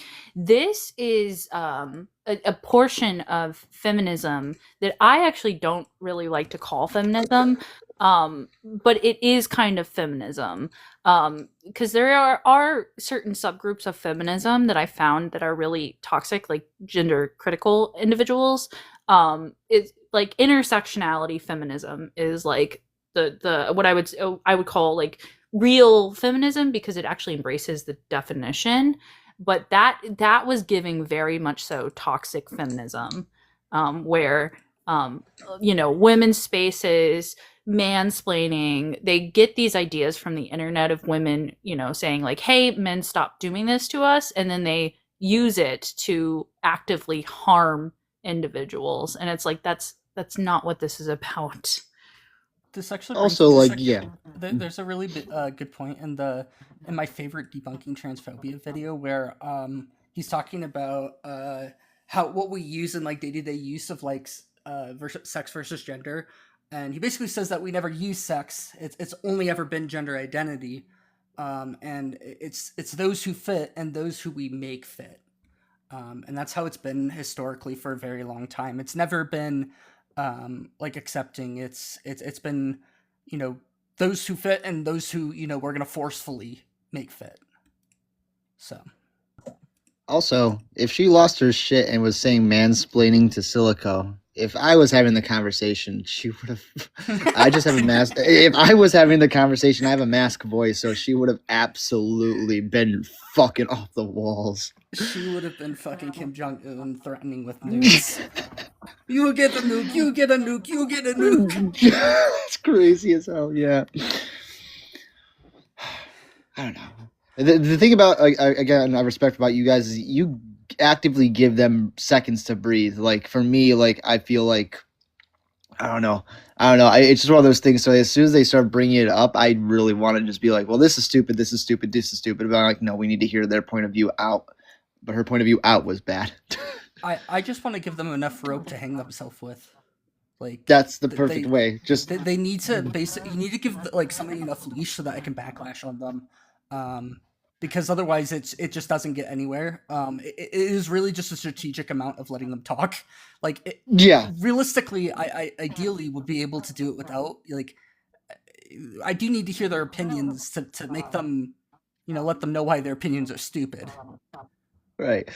Oh, I thank you so much, Silico. I deeply appreciate that. That means the mostest to me. Thank you. I second that. Do you sing, Izzy? I don't sing. So I do have a singing voice, but it's not really good. But I like singing sometimes in my shower. Okay, I sing it every day in the shower. But yeah, you really should maybe. Do you play other instruments? Oh no, I do not. The only time I've ever used my voice was to rap when I was younger and singing a little bit. Okay, fair, but like, maybe you should give it a go. Your voice is really fitting for like certain genres. I feel like. Oh, I thank you. It's one of those things where I haven't had confidence, but when I look back at like some of my live streams, I will randomly sing, and I'm like, that vocal cord was fucking beautiful. So like, I might give it a shot. Please do. I would so be behind that. Thank you so much for the support. That means the mostest. You found your couple biggest fans here. Heck yeah. Yeah, no. I was telling Stosky, like, this is like the panels that I join are very selective and far and few between when it comes to my comfortability. And Stosky is someone I'm definitely comfortable like being like coming up on a panel with and being side by side with. So I appreciate Stosky for being able to give the energy out to make me feel comfortable being here. It's just one of those things where go on. He's okay, I guess. Cole's been helping me with like I don't know. There's been some things where like I let slurs slide too much, and then it's like I was being sarcastic to be clear, but like it's always good. It has been. It's good to have a person who takes the feedback when they need to, and if they don't, and they get checked on that, then they like you're receptive enough to like not be a dick or anything, like if that makes sense. No, you go back in your so place. You're not like I'm other the owner people, here. but like it's good that you take feedback at a certain point and you're not like ever blocking that out, which is a good value I find in a friend.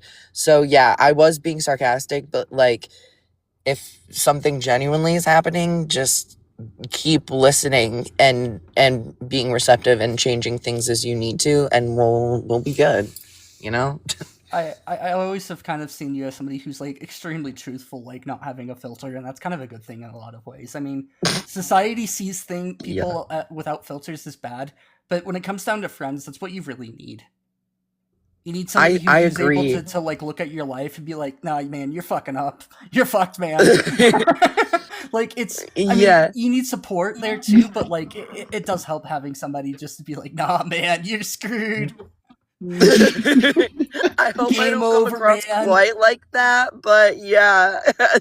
I agree. I love having people in my life that are like, hey dude, like you fucked up here, or like, hey, you might want to look into this because I don't think you're as educated as you think you are on this or whatever. Like I love that kind of feedback from people for sure too. But I'm also the giver of said feedback sometimes. So yeah, it's only with the right people though. A lot of people don't let me do that. Cough, cough, you know who, cough, cough. But the people that do, I'll be that person. Yeah, it's kind of like it's like kind of weaponizing autistic traits for the better. It's like putting autistic people in like intelligence services. That's great.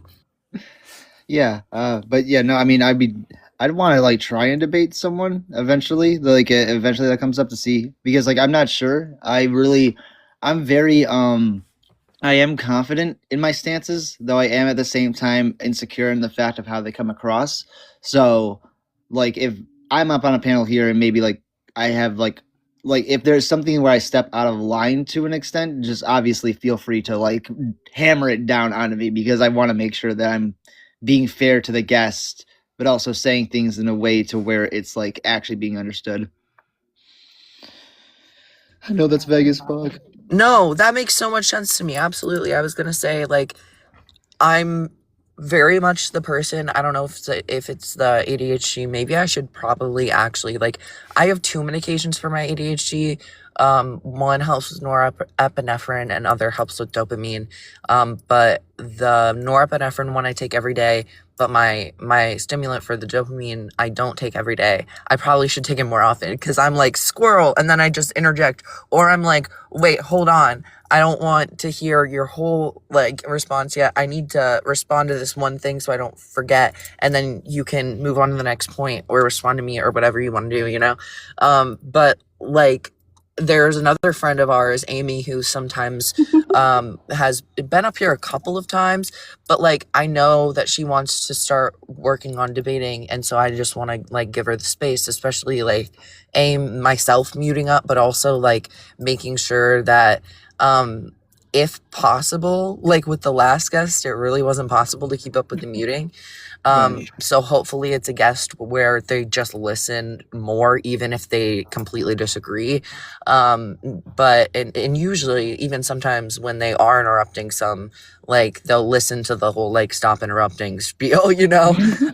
And in those cases, I just try to like shut my mouth and make sure everybody else is shutting theirs, and give y'all space to like have that interaction, you know? Right. So I'm gonna try to make sure it's in my brain. Oh, hi again in Silicon. That see, squirrel. That I want to give Izzy space to do that when you're ready for it, and when it's a guest you want to talk to and all that. And the inherent thing is I think I have it inside me, because there have been like I have debated people. I've only had it happen once, to where I felt really confident when I was debating someone on their panel, where I was like I was letting them get their fucking points out, and I was writing it down in my notebook. I guess it's just doing it on like a panel with multiple people is what's important, because I don't want to like overtalk anyone else. But yeah, no, it's definitely, I have the lunge to want to immediately be like, that's stupid, that's stupid, that's stupid. But I want to see if something extremely challenges me, if I'm able to hold my own. But I want to give Silicone a chance to talk, since she came back up. Yeah. just a little small thing before I go drop back down because I'm cooking and I should not be doing two things at the same time. Cole, dear, do try to take your stimulant medication every single day, because there is such a thing as the ability of the brain to adapt and to reach a new state of homeostasis. So your brain will stay on a higher functioning, what's called the attention level, on a regular basis, and will extend beyond the effects of the medication if you try to be regular with it. Thank you. I'll put it in my pillbox instead of just thinking I'll remember to take it when I need it. And if you are like me, put then like 3 alarms for it. And I still sometimes forget it. And I still sometimes forget it. Unfortunately, I'm on a stupid amount of medications, and I have this rule with myself where if my alarm goes off and I haven't taken my meds, I snooze it, and I keep snoozing it over and over if I need to, until I've actually have the medication in my body. So I don't forget to take my meds on occasionally I do, very, very occasionally. Like if something came up in my day that was unexpected, but even when I'm like trialing, I make sure that I have them and everything. But yeah, I'm pretty good about taking them. It's just which ones I put in my pillbox and which ones I don't. And I don't currently with my Focalin, but I will start now. So thank you. And I might give you like 2 extra tips because hey, autistic people, but also a medical researcher, so I literally research every single thing that I take. Exactly. Is that don't take it with any source of vitamin C. So if you like to drink orange juice, take the medication and only drink the orange juice 1 hour after. Or if you do intake that medicine with protein. So milk, other sources of protein that you can take at breakfast, they're ideal to improve the absorption of the medication. Okay, cool. I'll do my best. My mom is a pharmacist, so that part of it I do pretty well understand. Even growing up, as a small child, if I'd see a medicine or have a random question about ibuprofen or some shit like that, I would ask my mom questions until she didn't know the answers to them anymore. She would get so tired of me asking questions. So obviously I'm not a medical professional, but at least with the medications that I do take, I know them pretty well as well. Obviously, I was 14 when I got off of all the medications I was on because they weren't helping me like they were supposed to be, and then had to unfortunately start building up the regimen that I have now. But I know what every medication looks like, what I'm taking it for, and how it works in my body, because I just refuse to start taking medication if I don't have to, and B, if I don't understand those things. I just refuse. So there are certain You're an ideal things. patient. You're Sorry, an what was ideal that? patient. You're an ideal patient. You are the patient that researchers love. That you guys for ask real. for. Half of the situations with data that I have, my usual question is are people this stupid? What? Yes, the answer is yes. I worked in IT. The answer is fucking yes. Everybody is stupid. They don't understand anything about anything. That is how I've learned to talk about things with people. Exactly. So now you know that medical researchers suffer from the same thing. Yeah. God, it's awful. We look at data and we think humanity is doomed. It might be only a string attached to the conversation. I don't know. It's something that happened in my brain. It did trigger me inherently, and this is a few months back, I guess, but it still upsets me. Just the notion of everyone with RFK coming out saying that they want to find a cure to autism. That inherently, to me, on the surface of just seeing that is just what's ridiculous. It is eugenics. It's eugenics. It's one of those things to autistic people have they've given so much to society. They don't need to be cured. They are who they are. It's it could be an atypical trait, but that doesn't inherently mean it's harmful. So More like, blessings. yeah, it's If like you when wanna I do saw that. something, make society more easier to access for autistic people. God, don't try to cure something. Yes. Try to make society better for us. That's Yes, that's please. called the curb cut effect. So when we make things that do help other people, such as people that dislocate themselves on wheelchairs, the curb cut, that basically when you go to like to stop and the curb is sloped so the wheelchair can go through, that also helped mothers with brands. So the curb cut effect is when we do things to help minorities or to help people that are disabled, but they end up helping everybody. What Right. does he call it? The curb Exactly. cut? Or the Curb cut effect. You can search it. It's a real thing. I was a And full-time wheel. Sorry, go ahead. And I'm sorry. I need to drop back down because I cannot cook and talk at the same time. You're Yes, good. of Be course, of safe. Be course. safe. All Thank you So I you. will for drop. real. I will drop back down with a typical joke. The anti-medicine people literally understood it all wrong. The amount of neurodivergent people that do medical research, the real phrase is that autistic people make vaccines. It's not vaccines that Make autistic people. That's I so love funny. that. I love that. it Love also ya. goes that goes Thank with the you. panel too. Thank you so much, Silico. Yes. Thank you. Also, what was the last thing I was gonna say? Frick, now I forget. That's okay. Hi Axel. Can I get your agent pronouns, It's please? the Vince McMahon photo. Oh, 19, he, him. wait, can I pause real quick just so that I can say what I remembered now? No, of course you can. So with the curb cut effect, I don't know if you're still listening while you're cooking. Again, be safe. But with the curb cut effect, you know this, Stowe.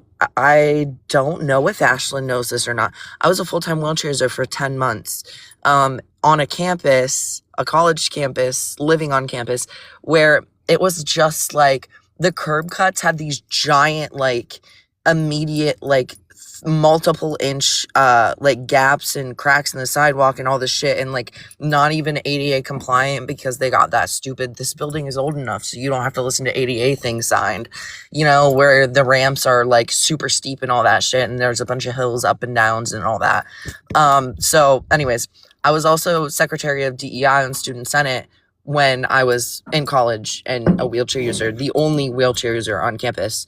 And so it was a lot of fun, and I know all about that kind of stuff because obviously not only did it affect my life directly, but it affected my position on student senate. So yeah, it's something I'm really into as well. Heck yeah. Sorry, I'm done. Go ahead, Axel. I'm 19, he, him. Do you disagree with background? I do. Can I ask why? Or what do you disagree with? Yeah, I've got it all lined out here. So just buckle up because it is a little long. This one's for Melinda. Prologue. We should start back, Garrett urged as the woods began to grow dark around them. The wildlings are dead. Do the dead frighten you? Sir Waymore Royce asked with just the hint of a smile. Garrett did not rise to the bait. He was an old man, past 50, and he had seen the lordlings come and go. Dead is dead, he said. We have no business with the dead. Are they dead? Royce asked softly. What proof have we? Will saw them, Garrett said. If he says they are dead, that's proof enough for me. Will had known they would drag him into this quarrel sooner or later. He wished it had been later rather than sooner. My mother told me dead men sing no songs, he put in. My wet nurse said the same thing, Will, Royce replied. Never believe anything you hear on a woman's cheat. There are things to be learned even from the dead. His voice echoed, too loud in the twilit forest. We have a long day before us, Garrett pointed out. 8 days, maybe 9, and night is falling. Sir Waymore Royce glanced at the sky with disinterest. It does that every day about this time. Are you unmanned by the dark, Garrett? Will could see the tightness around Garrett's mouth, the barely suppressed anger in his eyes under the thick black hood of his cloak. Garrett had spent 40 years in the Night's Watch, man and boy, and he was not accustomed to being made light of. Yet it was more than that. Under the wounded pride, Will could sense something else in the older man. What's happening right now? He's A reading nervous Game Let of him cook. Thrones. Let him cook. Let that him came cook. Let him perilous cook. close to fear. Let him cook. No. Will shared his unease. He had been 4 years on the wall. The first time he had been sent beyond, all the soldiers had come rushing back, and his bowels had turned to water. He had laughed about it afterward. He was a veteran of 100 rangings by now, and the endless dark wilderness that the Southern called the Haunted Forest had no more terrors for him. Until tonight. Something was different tonight. There was an edge to this darkness that made his hackles rise. 9 days they had been riding, north and northwest, and then north again, further and further from the wall, hard on the track of a band of Keaton, wild. how long are we letting him cook Yeah. for? Okay. Hold on. Day had Where's been this worse. going? Each day had been worse. No. Hold on. I'm just sure. gonna cut you off here. What are you reading? Game of The Thrones. series- The series is intended to end in a Winds of Winter, but all I can read to is A Feast for Crows. Is this actually Game of Thrones? Because if you don't actually have like a point Sir, here, Sir Waymore Royce is a Knight of the House of Royce. Yeah, This is Game of Thrones. I don't know Game of Thrones, so you have to help me out here. So why are we reading Game of Thrones? It's a classic. Yeah. What? Did you just want to read us a bedtime story? Like, For real, what's going on? I was trying to pick up some like double entendre meaning from this, but like, no, Vinny, It's no, just no. What if we wanted to hear you read more? I wanted to hear more. I told you guys to let him cook. What the fuck? I was just like, if he was going to say I just want to read, I probably would have let it kept going until he had something. He Like, had like a decent reading voice, I'm No, he not was gonna good. lie. I just was so fucking confused. And how is it that this was the best guest we had? That this was the best argument against trans Dude, people? Was just fucking reading I Game was of Thrones. shaking. And I don't know Game of Thrones either. I just caught the name and looked it up. Oh my god, not a panel full of people who don't know what Game of Thrones is. You could have got me a contract with the WWE, guys. What the fuck? I had a friend that watched it, and I noticed a theme of ISS, and I was like, I'm good, thank you. Yeah, no. I feel like he was like building up to like a really fucked up scene. I don't know why, but it was like, was he just gonna keep reading the entire day? What the? Was it just to read? I think we were fucked when he said Because it's a prologue to begin with. classic. Like, he said prologue, and it was just like, oh, we're fucked.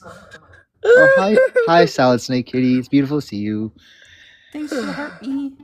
And thanks everybody for just giving gifts that I haven't acknowledged them. If I didn't max out my credit card, I would be so on that. No, don't give me money. Hi, Solid, you missed so much. I can't stop laughing right now. God, what is 2026 so far? Nothing good. Nothing if it's good. reading Game of Thrones, it's better than 2025 in my opinion. I'm gonna Google. I'm gonna quote search the what that was after stream sometime because Birdie, you're so right. I'm sorry. What did you miss? Okay, so you missed RC, who's just like a known idiot. You missed some Christian lady who just she was just religious. She just didn't have an argument. And then we had some fucking person reading Game of Thrones. She's a Sadakmak. She was a Sadakmak. Jesus Christ. So much emotion into the page turn. I just the three back to back. It's just like three roundhouse hooks of stupidity. The book was nice though. Is that mean that Ian's coming back soon? All the stupid people are coming back, so I can take some of them so that we have good Ian streams.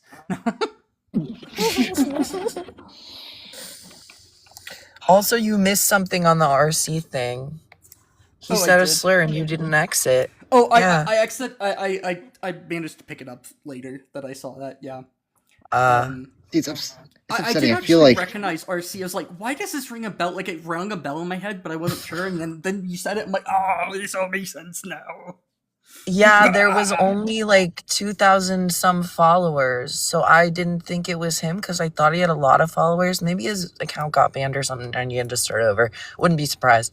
But anyways, when I asked him that, because Ashland wasn't here, but was listening and messaged me and was like, "Hey, warning," pretty much, and I was like, "Is this right corner?" And she's like, "Yeah," and I also like obviously I'm familiar with some of his greatest works, his greatest moments online, just absolutely going in on certain communities and perpetuating a lot of harmful stereotypes and such.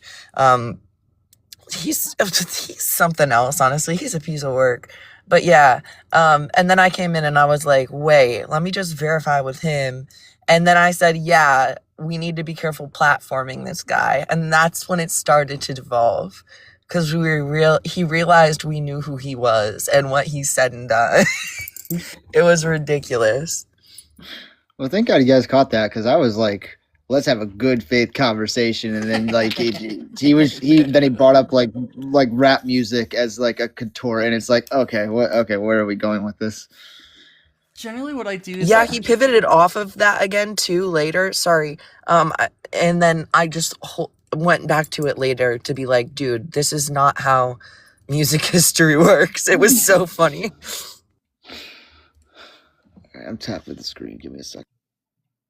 Yeah. I don't know if you want up, Salt Snake. I tried to accept you, but it declined.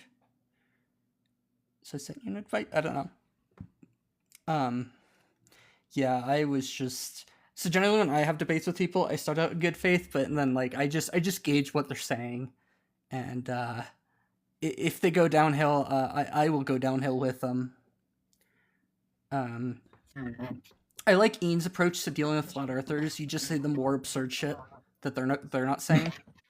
You literally just go deeper down the rabbit hole. It's kind of like I mean, that would probably be mine with Phil Bros. Typically, it's just go with the absurdity and just make them look really stupid with what they're saying. Kitty. At least the Phil Bros that I've seen. Oh, why, hello, Solid Snake Kitty. It's beautiful to see you. Hey, bitch. Bitch. What grumbling? She knows it's a term of endearment. It's fine. Well, look at my name. I love being called a bitch. Well, you can be bitch too. Yeah, we can all be bitches. Well, no, yeah, but I'm the bitch. I'm the bitch. I don't know about that. It's in my name. Where's it? Can there be more than one the bitch though? No. Hold on, somebody. I don't know that. Chat said Game of Stoats.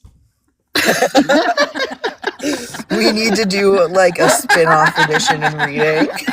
That's fucking hilarious. Especially because Stoats just like fucking killing things for what seems like no reason. It's nothing but Stoats and wars. It's like Stoats and wars. I'm fucking crying right now. I fucking can't. That's hilarious. Oh, we need that as soon as AI gets even better. Okay. Sorry, I saw that and simply just had to share. What'd you say, Solid? I said, Stoat, you should look at the Discord chat that you've got and look at how you managed to break my fucking TikTok by inviting me up. I couldn't decline it, I couldn't accept it, I couldn't type. You just froze my entire screen, but I could still hear you. Huh. Sorry about That sounds that. like I didn't mean fun. to do that. That just sounds like TikTok doing its random breaking thing. I don't know. It seems like apps, a lot of apps just like to break occasionally, and you're gonna have to live with it.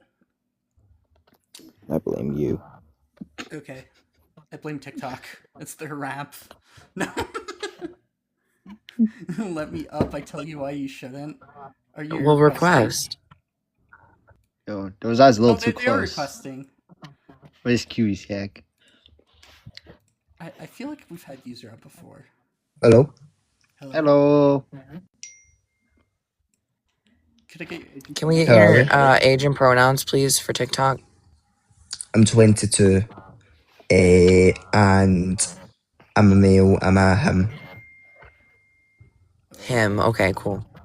So why do you disagree? So I disagree, because I don't disagree that you shouldn't support the people, but I believe that you should not support the ideology, and part of that ideology is affirmative care, however you pronounce it. Yeah, do you know why we support affirmative care? Well, what it does is it actually, well, it depends what affirmative care it is you're talking about, but go ahead. So the why, like, in general, affirmative care is the only type of care that's clinically been able to show like actual improvements in individuals' lives, like in a statistically significant way, and doesn't result in harm often. I disagree with that. What I would also say in response to that as well is that I believe that someone that is born male and grows up and thinks that they are a woman is delusional. And what I believe is that if you affirm somebody's delusion, the more that you continue to affirm it, the more that it makes them more mentally ill or more sort of in their own delusions, the harder it becomes for them to actually see reality. The problem is this opens up a whole can of worms. Hold on. User, do you have any evidence for this? Because nowhere in psychology is there any evidence, as far as I'm aware. So could you give evidence that if affirmation of gender changes their gender or makes them lean into being mentally ill? Because as far as I'm aware, data doesn't support that gender is something that you can just pick and choose, and socially social determinants are finite when it comes down to having someone more or less trans, which I don't know how that can be a thing, but apparently it is. Well, can I just ask you a question? No, I want evidence. Before you ask me questions, I would like you to bring evidence of this. Well, if you look in the NIH, for instance, it says that 80% of people, 80% of transgender... My favorite. I know what you're talking about here. The 80% of transgender youth, 80% of transgender youth grow out of their transgender identities when they go through puberty. So, you know, that's actually saying that this so-called... Then they weren't trans... No, that's saying... But then the thing is, if they thought they were trans and we put them on puberty blockers, if they didn't go through puberty, then they wouldn't have known that they weren't trans. So that's 80% of people who think they're trans who are actually not. Let me double check. Puberty blockers? I'm confused. They just pause the puberty and then they figure out exactly, if but they what the are... study was saying... No, let me finish. You're put on puberty blockers so that you have the time to determine whether or not the child is trans or not. And once you've had that 2 to 3 years maximum, that's pushing it, then the child has had a lot of therapy and a lot of doctor's visits, and they have actually determined whether they are trans or not and know which puberty is going to be healthiest for them. If you're saying that 80% of people who were on puberty blockers as kids went through their puberty that was assigned, like that is normal without HRT, rather than the other puberty, that says nothing except that those kids had the time and space to explore who they were and then realized that they were cis. No, you've missed my point. What was happening, what this study suggests was, it says 80% of people who were not put on puberty blockers, who went through puberty, who thought they were transgender pre-puberty, then realised that they weren't transgender after going through puberty. So if you block someone's puberty, you're not actually going to allow them to get through it to realise that they're not transgender. So if we block these 80% of people's puberty, they would still be thinking today that they're transgender. No, they just... Yes, they would. That's what the study says. Yes, they would. That's what the study says. It's very clear. That is what the study says. No, hold on. I'm just trying to get you to give me the source. You just... Yeah, it's on the NIH. Okay, just a study from the NIH does not tell me anything. What's the title of the study? What's an identifying number of the study? Do you have this study? If an author of this study, I have any identifying information so I can find it? Okay. I've got a question for you. Can I ask you a quick question? It's just about the study. How about after? No, hold on. Quick let's question. respect the order of things here. After Ashland gets the source information from the host, then yes, you can ask a question. I guess he didn't like that. I was genuinely some pussy shit. Oh my god, that was such pussy shit. Oh my god! Like you Well, like provide that a was the source. most delicate little thing. You provide a source, and then we're gonna go over it together and then evaluate it. We don't just assert things and like this is what happens. This is what happens. I didn't want to bust in, but like I've heard of this before, and from what my recollection of this is that this 80% number was specifically the issue was that they were counting literally anyone that was going in and out of that clinic. It wasn't literally just people, and on top of that the criteria was if they just as simply played with a different type of toy from their assigned gender at birth, then they were considered to maybe be trans, and then they, when it wasn't the case that they were trans, then it was considered a desisting, when in all reality they weren't claiming to be trans to begin with. They were just showing gender nonconforming like tendencies. That's my recollection, and that could be proven wrong, but like I wanted to go over the study with him to get to that point, but he just bowed out, and it's like, why? For real. I don't remember what. Sorry. Let's not associate the word coward with female genitalia. Like it's kind of degrading towards women. Like we're not cowards by nature. That's like a misogynistic, degrading comment. Just was that something I said or no? You called them a pussy. Oh, my apologies. I'll definitely. Yeah. How about calling him a dick? And number two, I think that's fair game. Sorry. There's no evidence to suggest. Well, yeah, men aren't oppressed. The oppressed group, generally speaking. Exactly. When it comes down to it, this doesn't align with all the other data. So yeah, I would want to go through that study and critique methodology, because if you're coming up to 80% of children, this is not aligned with how like gender has been studied and been supported as far as like the cohort of data, the widespread amount of data. So when you have one off study, it doesn't support that your claim is true. It just supports that maybe there's something wrong with that study. Before I forget again, sorry, it's pretty much what you're saying is what I was going to say, but I just really don't want to forget again specifically. Like these people, and it's short too, would not know a like good methodology, good practice, limited variables. Like they would not know what a good study versus a shit study was if it was staring them in the fucking face. They will never freaking understand these things. Right. And also just to double down, thank you, Ash, for correcting me. That's something that needed to be corrected, and I'll take that into account with my verbiage. That is definitely something that I need to be more sensitive to, so thank you for calling that out. I appreciate you listening. Oh god, Jordan Peterson. Yeah, absolutely. Sorry. It's a good example too for like compare that interaction right there to some of the interactions we have trying to correct opposition, and you tell for yourself the difference, you know. And Yep says in the comment, gender identity can change. How could we affirm gender identity? You're not affirming the gender identity. You're affirming the gender. Gender, how you express gender can change. Because there's no like fixed way, but gender itself is stable. Like someone might be questioning or having some periods of discovery about themselves, but as far as the data support, gender itself seems to be something that develops in toddlers. And then continues to develop, but throughout a child's age. So sorry, I need to correct one thing you said. Will you remember the rest of what you were going to say, or do you want to finish real quick? No, you go ahead.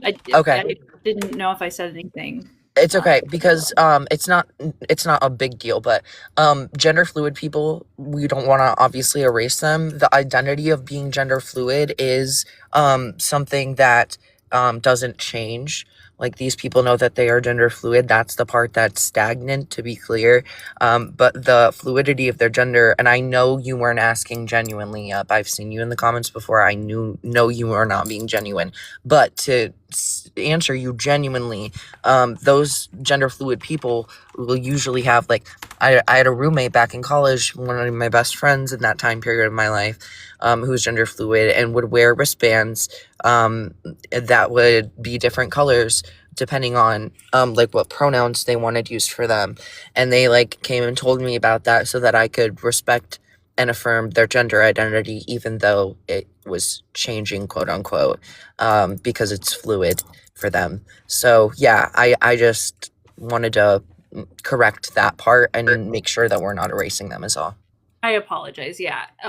When Other than that, you were very correct. Sorry. Yeah, I wasn't trying to do that, so I apologize. I wasn't it was in reference to typicalities. I probably would, and I don't want to like say that it is atypical. It's not abnormal, because I don't like that word. I think atypical is more precise.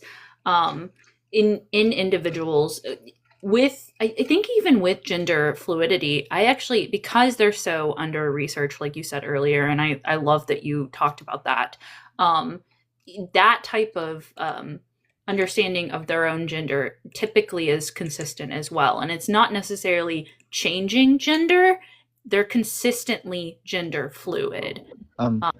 Exactly. And also, like, just to be clear, I don't think you had ill intent by what you were saying at all.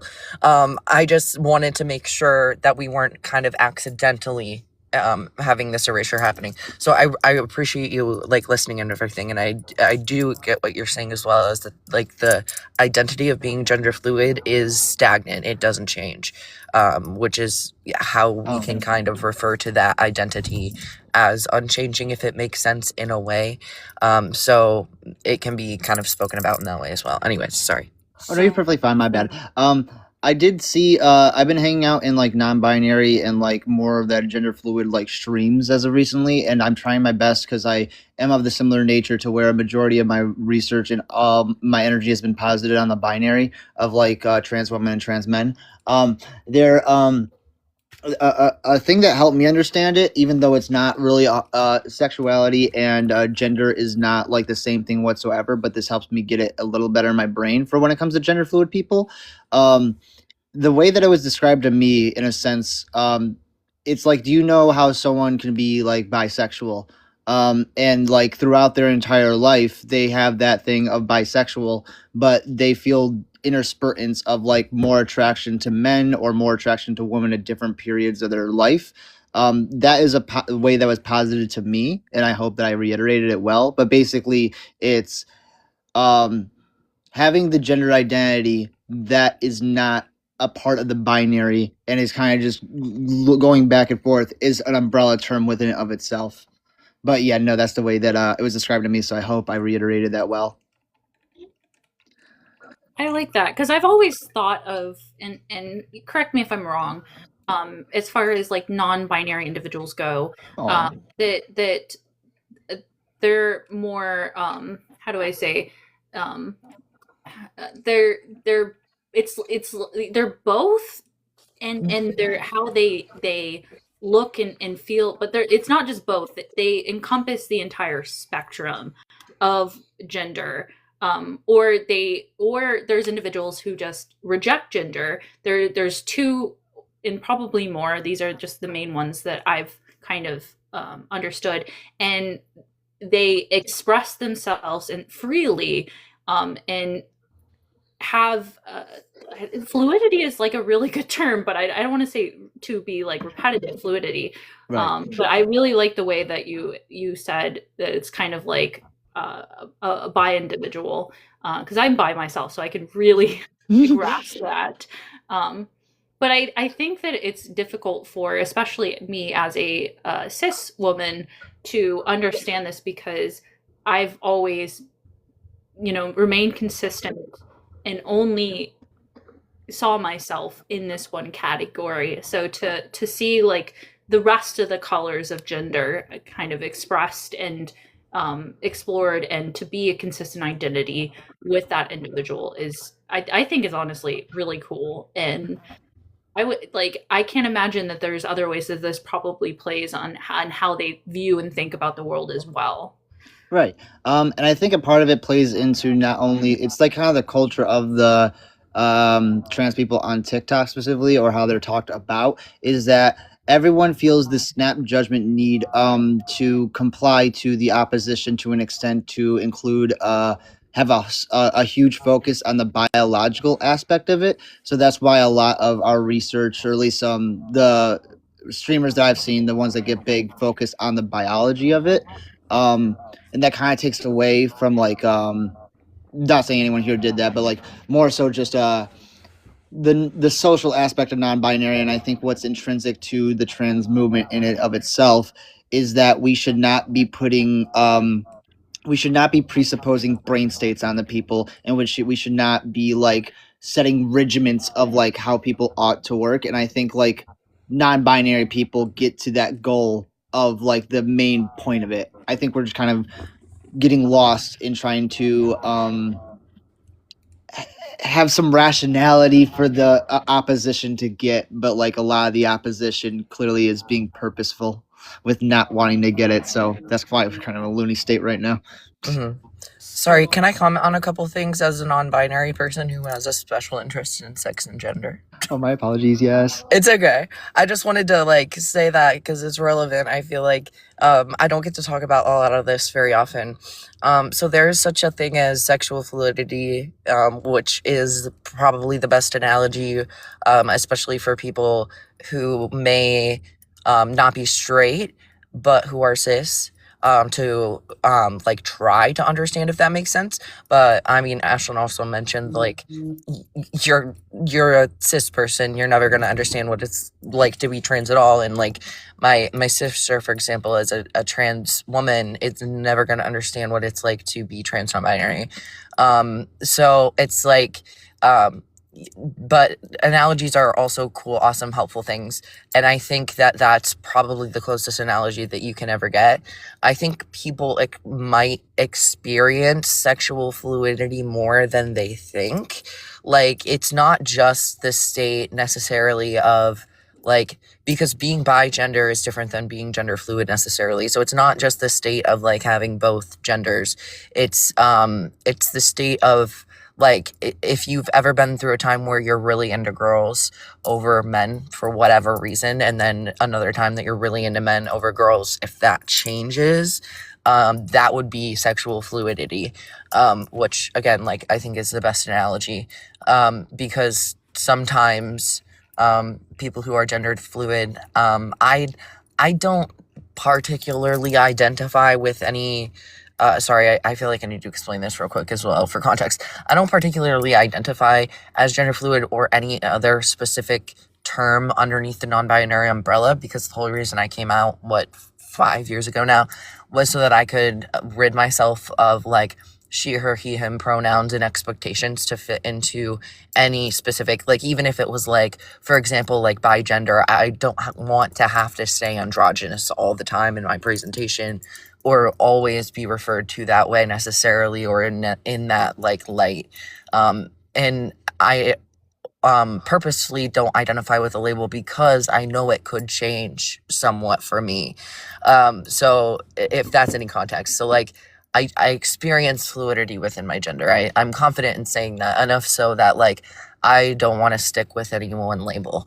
But yeah, I just want to be known as that non-binary bitch, you know, who just is non-binary. And I think that it's really beautiful to experience fluidity in sexuality or in gender personally. It just shows just like different phases, I don't know, different experiences you get with like different ends of, not necessarily even just different ends of the spectrum, but like all the in-between spaces as well. Like I totally love that.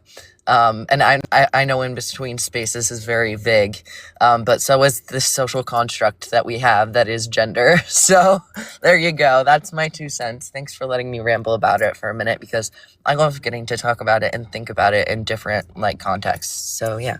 Oh, so I want to No, jump in thank here. you. Thank you so much. Holy fuck, is that fucking 80% statistics rate so bad? I have fucking 32 pages about bad fucking science about desistance Hi, rates. C's. Oh no, wait, can you Fucking give me the 32 link to that? pages! I'm not even Can you done give me with the desistance! I'm not even done!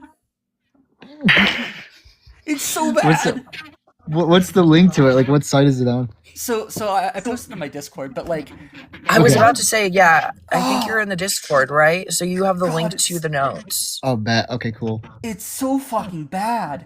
Let me make sure I actually have a link in the actual Discord to my actual notes. But like the science behind it is so bad because like they're basically taking people and if they didn't follow up, they don't give them like official diagnosis of gender dysphoria, or anything like that. And Was I? and Was there's- I? Was I? and then Go they're on, looking my at bad. You were people- right, yes. It's not just looking at people who were on like who went on who were or were not on gender affirming care. They're looking at people like just everybody, looking at who came to the follow-ups and still and then have like a diagnosis of gender dysphoria, which is like, of course people are going to be cut out of that. And they use the word desistance and persistence, which is just like, it's just fucked because it's not even right terminology, because it plays into the idea that being trans is possibly even something you can even desist from, and that's This just round of so app- incorrect sorry. to think of it that way. And then, like, This round of applause. Sorry. oh, go ahead. Sorry. It's just one of the few things that really fucking pisses me off because it's so bad. This round of applause is for Izzy perfectly summing that up earlier. I don't know if you heard her stoat, but it was beautiful, and I love both versions. Thank you.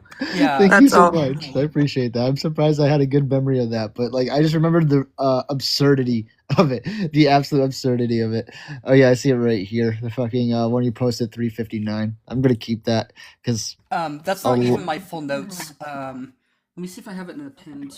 That's what I wanted to check, if I have it in my pinned messages. No, I don't. So let me get my share copy link. This is my main source of notes here. Boo, boo, boo. I was about to whisper. I'm like, that's actually a really bad idea for headphone users. Thank God I am horrible at whistling. Oh my Not goodness. just the left side of the face. Dude, what is that? So there's the thing from the 5-hour documentary that I love so much, and then there's like some more notes in the debate notes thing. Let me see if this is the same one. You're asking what is that to this cursed image? This is barely even cursed. It's like it's sprinkled with curse. I think It's this a is, weird-eyed cat. I think this is on like a Ring doorbell camera that's using infrared. I think that's what happens, and it just overexposed for a Oh second. my god, no. I tried to shrink myself and Stokesy shrunk me at the same time, so it expanded me.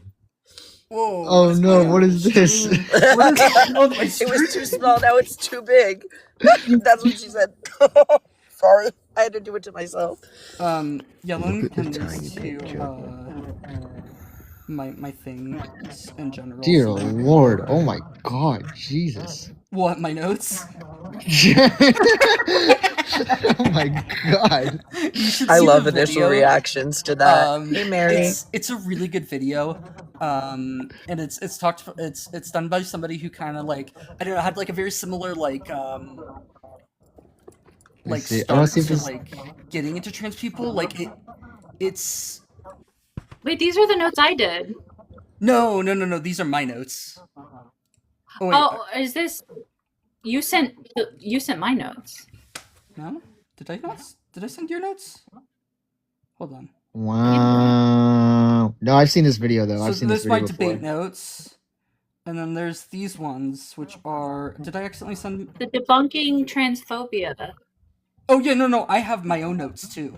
That are like. Oh, okay, okay. My reaction was to the notes from debunking transphobia. So Yeah. let me just reiterate it for you. Whoa, Ash, that's a lot of notes. Holy No, shit! Ashland has her own notes too, which I can bring up here. Oh. Yeah, we all got notes. I did too, but they're on my phone, not on my iPad. Oh, these are different. Yeah, these are different. It's like 60 pages, not 8. That'd be crazy. So far, it's still like I'm only like 2/3 to 3/4 of the way through. But yeah, the video I think is really good. Because he started from like he didn't even start from what I would consider like a neutral plane. He started reading off of Hannah Barnes' book, which is called A Time to Think, and it goes into it's mostly debunking one book from one author that is a part of the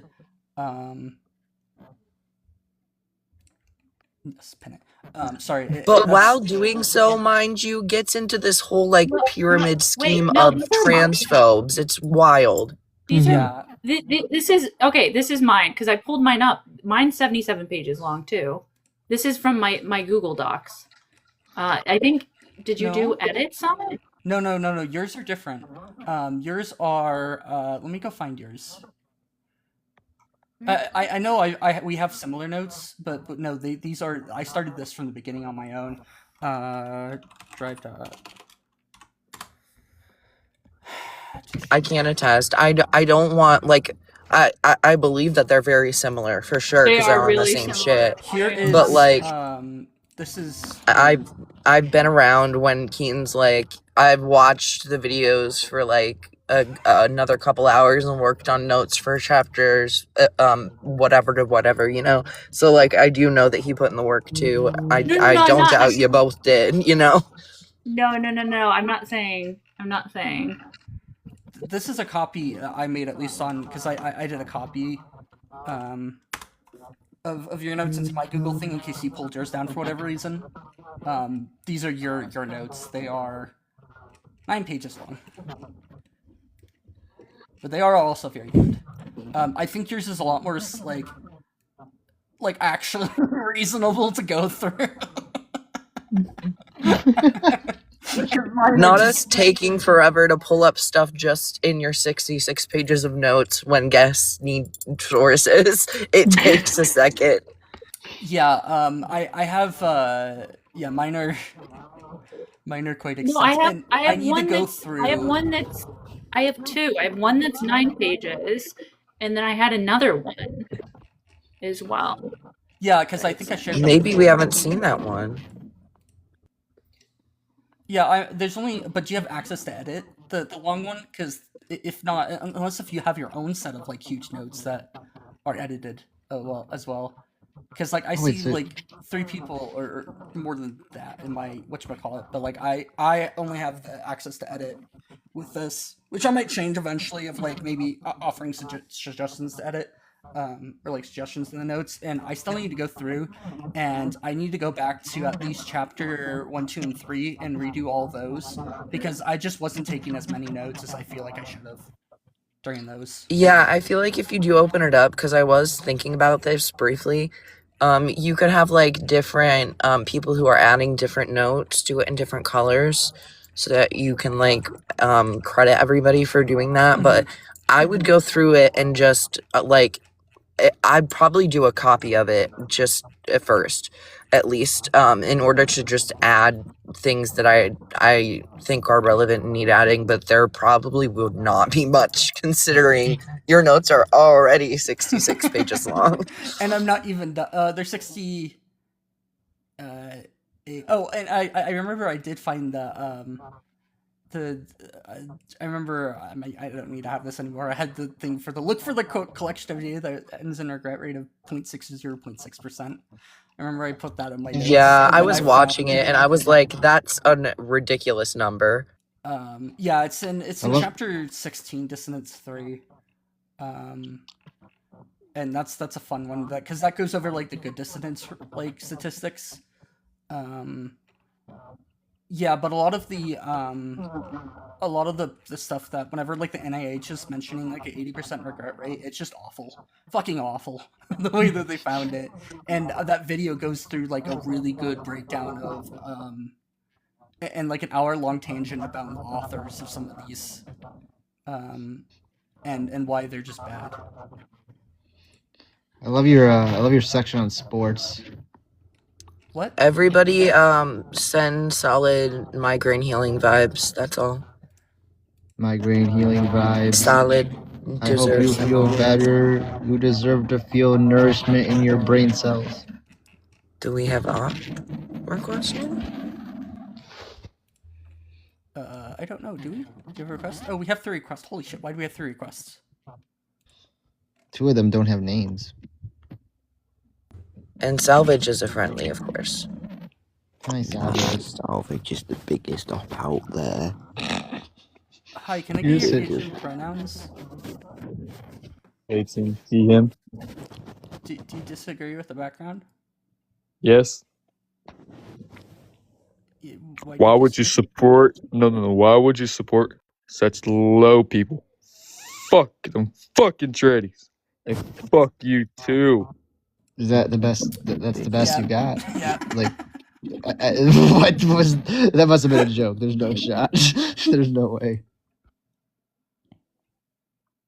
I'm gonna take a wild guess that this might also be a short one. Can I get your age, pronouns, and if you disagree? Hello, I'm 20 and I'm a EM. Do you disagree? Yes, I do because why are you being a fucking tranny, huh? Yeah, that was. Same guy. They were just holding hands coming in here. That's No, crazy. was that the same fucking guy on like an alt account? Yep. No, I think they're I just think friends. so, possibly.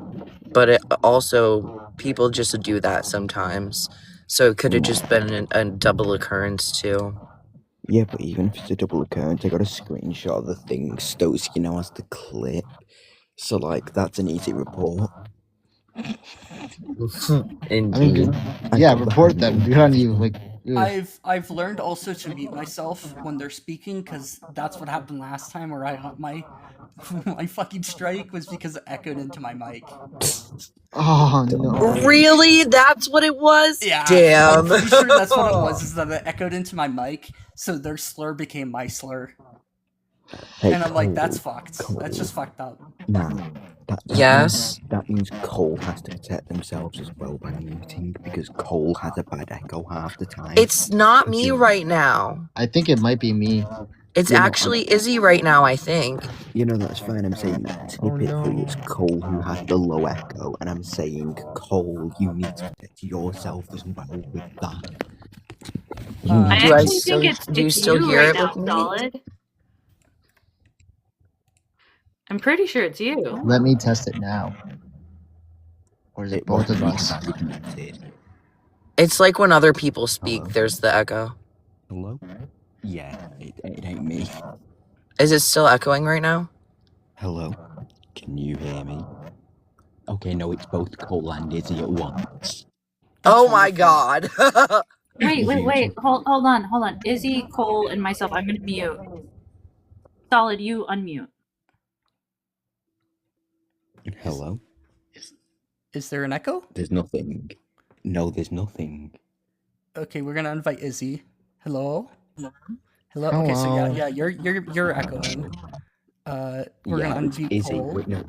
Wait, no, Izzy mute up and then Cole unmute. Let's test this. Hello? Oh, did Hello. I just accidentally muted you. Oh, sorry. Who unmute? Me? Yeah. Okay, so yeah, you're echoing as well. I told you Great. there's 2 of them. Right, so you 2 need to mute up as soon as someone comes on panel, because if someone throws a slur and it echoes, you both might end up banned. Ashland, go ahead and Good to unmute. know. And then I don't think that you're echoing, Ashland. But Ashley, are you echoing? Was No, it because it was on a bed? Is it better now? maybe. not much. It is not. It's not too bad though. It's okay. We're in the same boat. It's not bad, don't worry. I'm just saying that it's only a small echo, but that can be enough to get you banned if someone throws a slur. Yeah. So that's why I'm saying you just need to protect your own account in that aspect. Oh, But yeah, no, well, thank you for the warning. That one video is basically what single-handedly got me into the trans debate, because I'm like, holy fuck, it's so bad. It's so bad. I'm not gonna lie, I've only watched it once, so I like you probably watched it multiple times. I'm assuming the entire document is just notes on it. Yeah, that is just notes on it. I have a whole separate notes on other things that I have to collate my notes one time and just actually put them all in one place. But they're all in one folder in my Google Drive. It's just that folder. I'm has gonna end up separate sorting them my own way so that I can use them while I'm live and easily like find stuff.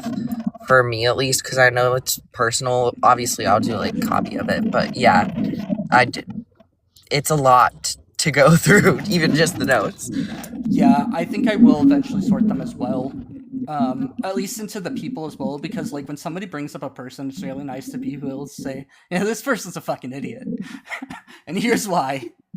Here's all the shitty studies that they've posted and why we should listen to them. Or like, I guess it's more important for like individual papers. I do want to go through more and just keep a collection of papers that people use and see what's popular, and then actually read the ones that are popular and debunk them properly, because that's actually useful. So the thing is, you have such like a calming energy to the point where I feel like it ought to be easy for people to listen. It's just like they inherently crash out by themselves. That's what I've noticed with these last people. They've crashed out just by themselves, basically. We just give them a little bit of pushback, and then they start absolutely freaking out. It's cute.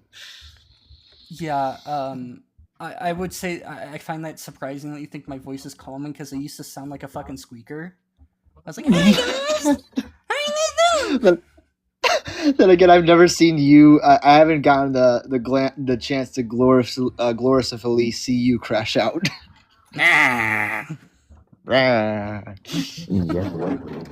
Solid. What shall we name our club of the not straight scoliosis havers? The not straight, the NSS. I don't have scoliosis, but I don't think my spine is straight in any way, shape, or form. Like, God damn, it pops too much for it to actually be naturally straight. Also, all spines have curve to them, so technically. Well, it's yeah, not the wrong. front to back ones. So you don't, I guess, we all have curves in our spine, so it would just be the LGBTQ plus community at that point. Have you fucking seen weasels, man? Look at how they fucking walk and their posture. They actually bring their front and back legs closer together while they're walking, because otherwise it's like doing a constant plank. Also, stoats have like crazy ab muscles, like all around. No, guys, Salvage is spam sharing me the live now. Okay, well, Not again. You know the solution to this is Send it Bye. to bye, guys. Thanks for everybody for I coming. knew that was coming. Thank you. Yeah, Thanks for having us That was again. fun. Thank We you had so much. just the strongest rhetorical titans ever. It was very entertaining. Bottom of the barrel shit here too today. Like, I know I have bad guests, but this was genuinely Something shit. else. Just Dude, awful. we not get. I don't think one went over like 5 minutes. I don't. I can actually tell you how long each was. Oh really? What did I actually miss though? One user was 5 minutes and 9 seconds. That was the person, or yeah. Axel was 6 minutes and 18. So that was the person reading the book. Kendall was 24 minutes 46 seconds. RC was 10 minutes and 57 seconds. All right, so I was off completely, like totally. Stotsky. Yeah. So I went back and I found the original link that I had sent people before I sent it to you. I don't have on either of my accounts edit ask access, so I must have gave Did you block me from my own source? I don't think I did. Wait. Did you accidentally steal some notes and then edit them further and then take credit for the work? No. That's not what I'm saying. Wait, That's not what I'm I'm- saying. No. Hold on, No. let me The just I'm double check original your source. confused. No. The core points. I can't. It says request to edit access on both of my Google accounts, but I went back and I checked to find, and it's the core points. You're right. That one was yours. I had a different one, but now I don't have access to. Check this one real quick. How was someone else able to block you out of your own notes? Because I gave everyone. I don't know. I don't know what's going on. I think you That's might need why to I'm lawyer up. so confused here. I think I'm following now, though, at least. That's why I was so confused. I was like, wait, I swear, I thought, because I was looking at this one, and I thought I had made a title page like that. That's why I was so confused. It is different, and it's like all the same. You just like revamped, because I didn't scroll down. I was like, I thought I had something like that at the front.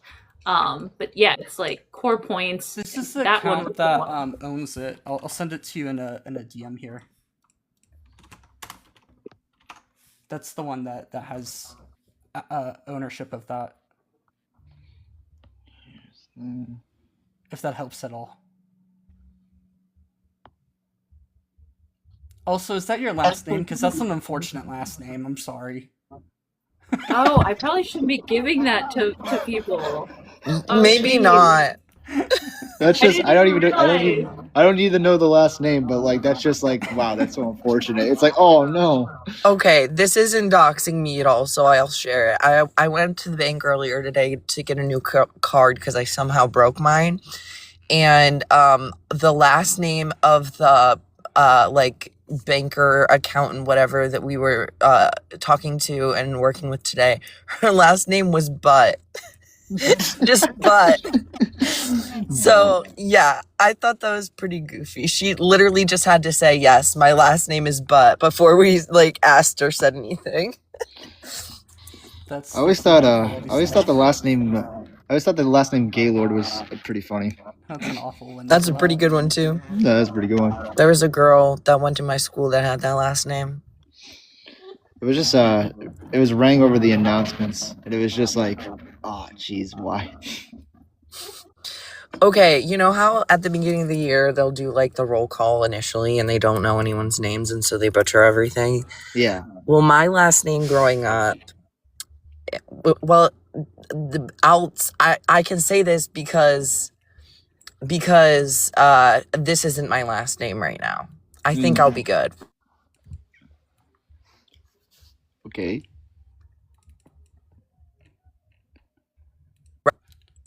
Sorry, my alarm went off. Oh, you good? Is that safe to share with the group? I'm just double checking with everyone. Wait, is it in Like the, is it my in the old Discord? last name? It's not my last name anymore. Where is it? It's Moran, Moran, but like when they're doing the roll call, Moron. it was always Michael Moron. Oh. And then you're like, everyone's laughing, so like you gotta correct her. It's just like whatever. So I was used to that growing up too, but it's not my last name anymore, so I shouldn't be doxing myself. It's fine. I had the worst instance ever in the entirety of humanity. Every single day for school, they would be announcing people's birthdays over the speaker, and I was like looking forward to mine. And then it got to mine, and I was just listening. I was sitting in the hallways listening, and they didn't announce me. They just completely ignored me, and then I broke down crying. Don't matter to anyone. No. Oh Lord. It was really feels stupid. like probably. No, one time, okay, this is even worse. I was in I was in 8th grade when this happened. And we have a group of students that's in like the yearbook club that edits the yearbook and does all that shit. It's even worse than you think. So it wasn't actually my main picture in the yearbook and my main name. That was correct. It was Michael Moran. We were all good. And then it goes to the sports sections, and instead of using, oh my God, instead of using your first name, they would just use your first initial. This name wasn't my name growing up. My dead name starts with an A. Yeah. So it was A dot, and then it auto-corrected apparently, and that didn't get fixed before they printed all the yearbooks. To A dot moron. And it was twice because I cheered for football and basketball. So that was there. And then somebody told me in art class one day, and I was like, no, you're lying. Like, I'm not that gullible. And then I actually saw that shit, and I was like, you're fucking shitting me right now. They had to like apologize to me and my parents and all that. Well, now you'll go down in history. You'll definitely be something that sticks out. Right. I'll just be known as a moron to these folks. That's quite awful. No, that's awesome. It's funny in retrospect, but it was awful growing up. I'm not gonna lie. That's the only way you could cope with things, is just finding them funny. Right. That's the only way. Oh wait, there's someone requesting? I wonder who it is. The please knees. Oh, they're not. Oh no, they just disappeared. Oh no, see. I always notice that people will like start requesting up, and then I'll be like, oh, and then they immediately are like, oh no, not this at all. I don't want this. It's so funny when that happens. I know that I've done it too. I can't blame them. Gardening and gender and plant. What's their name? Gender and plants. Gender I and love plants. that. Yeah. They always. Oh yeah. Always fuck up and accidentally request on accident. And I find it very funny. It's so funny. It Then was they're really just funny kind of is that in and out. They were talking She's about awesome. that the other day when I went live last, and then I went to watch them on a live, and I fucking accidentally requested on their live, and it fucking sent me. I thought that was so funny. Good 'cause I was, job. like making fun of them sort of a little bit, like in a friendly way, and then I fucked it up too. So No. No, I love them only because they have such a passion for like scoping over the entirety of the trans community on the TikTok app, and like trying to single out who's actually good faith actors and who's bad faith actors. Exactly, especially for cis folks, I'm sorry to say, but like there are a lot of cis folks that go onto these panels or host these lives without actual good intentions and without moderating properly, and it's really important to make sure that these lives stay like a place that's focused on the right things, you know? Right, yeah, no, exactly. Obviously, like they've talked to me about specific ones that they find sus, and it's like after they told me they find them sus, then I kind of look back over the stream and I'm like, yeah, no, this seems more like a grift than anything. But obviously that's with select few people. I'm not gonna name out. Oh man. okay, well it's time to go. It's time to Bye-bye go. time. It's I'm gonna go bye-bye watch some time. Homeland, which I found very funny. I don't know if you guys have ever watched the series Homeland. No, I've heard of it. But one of the dudes in the CIA, I was like, why does his face look familiar? And it turns out that he played Agent 47 and Hitman Agent 47, and it fucking sent me because he's like such a good person at playing the Hitman, and he ends up playing like a Hitman in the series. I just thought it was very funny. There's this really I don't know. Hitman Agent 47 is like, it's a terrible movie in a lot of ways, but it's also kind of like, I like it for it to be kind of terrible in a lot of ways as well. I don't know. There's a lot of movies like that where I find intrinsic like faults in them, but I find overall humor in how bad they are. I was thinking like Super Bad is one where it was like intrinsically like the story is so cringe and bad, but like the actual delivery of the comedy is somewhat decent. Borat is kind of another one. That one's Borat's kind of dated itself a little bit because it clearly passes some like socially acceptable lines. Oh my god, when Matt Walsh tried to copy that was the cringiest stuff of all time. I'm not gonna lie. When like Borat like got the formula down, and then Matt Walsh was like, "I got this," and then flunked it all completely. Yeah, and on that bombshell, I think it's time to end. Have a good night, everybody. Have a good day. Bye. Bye. Bye. Dun, dun, dun.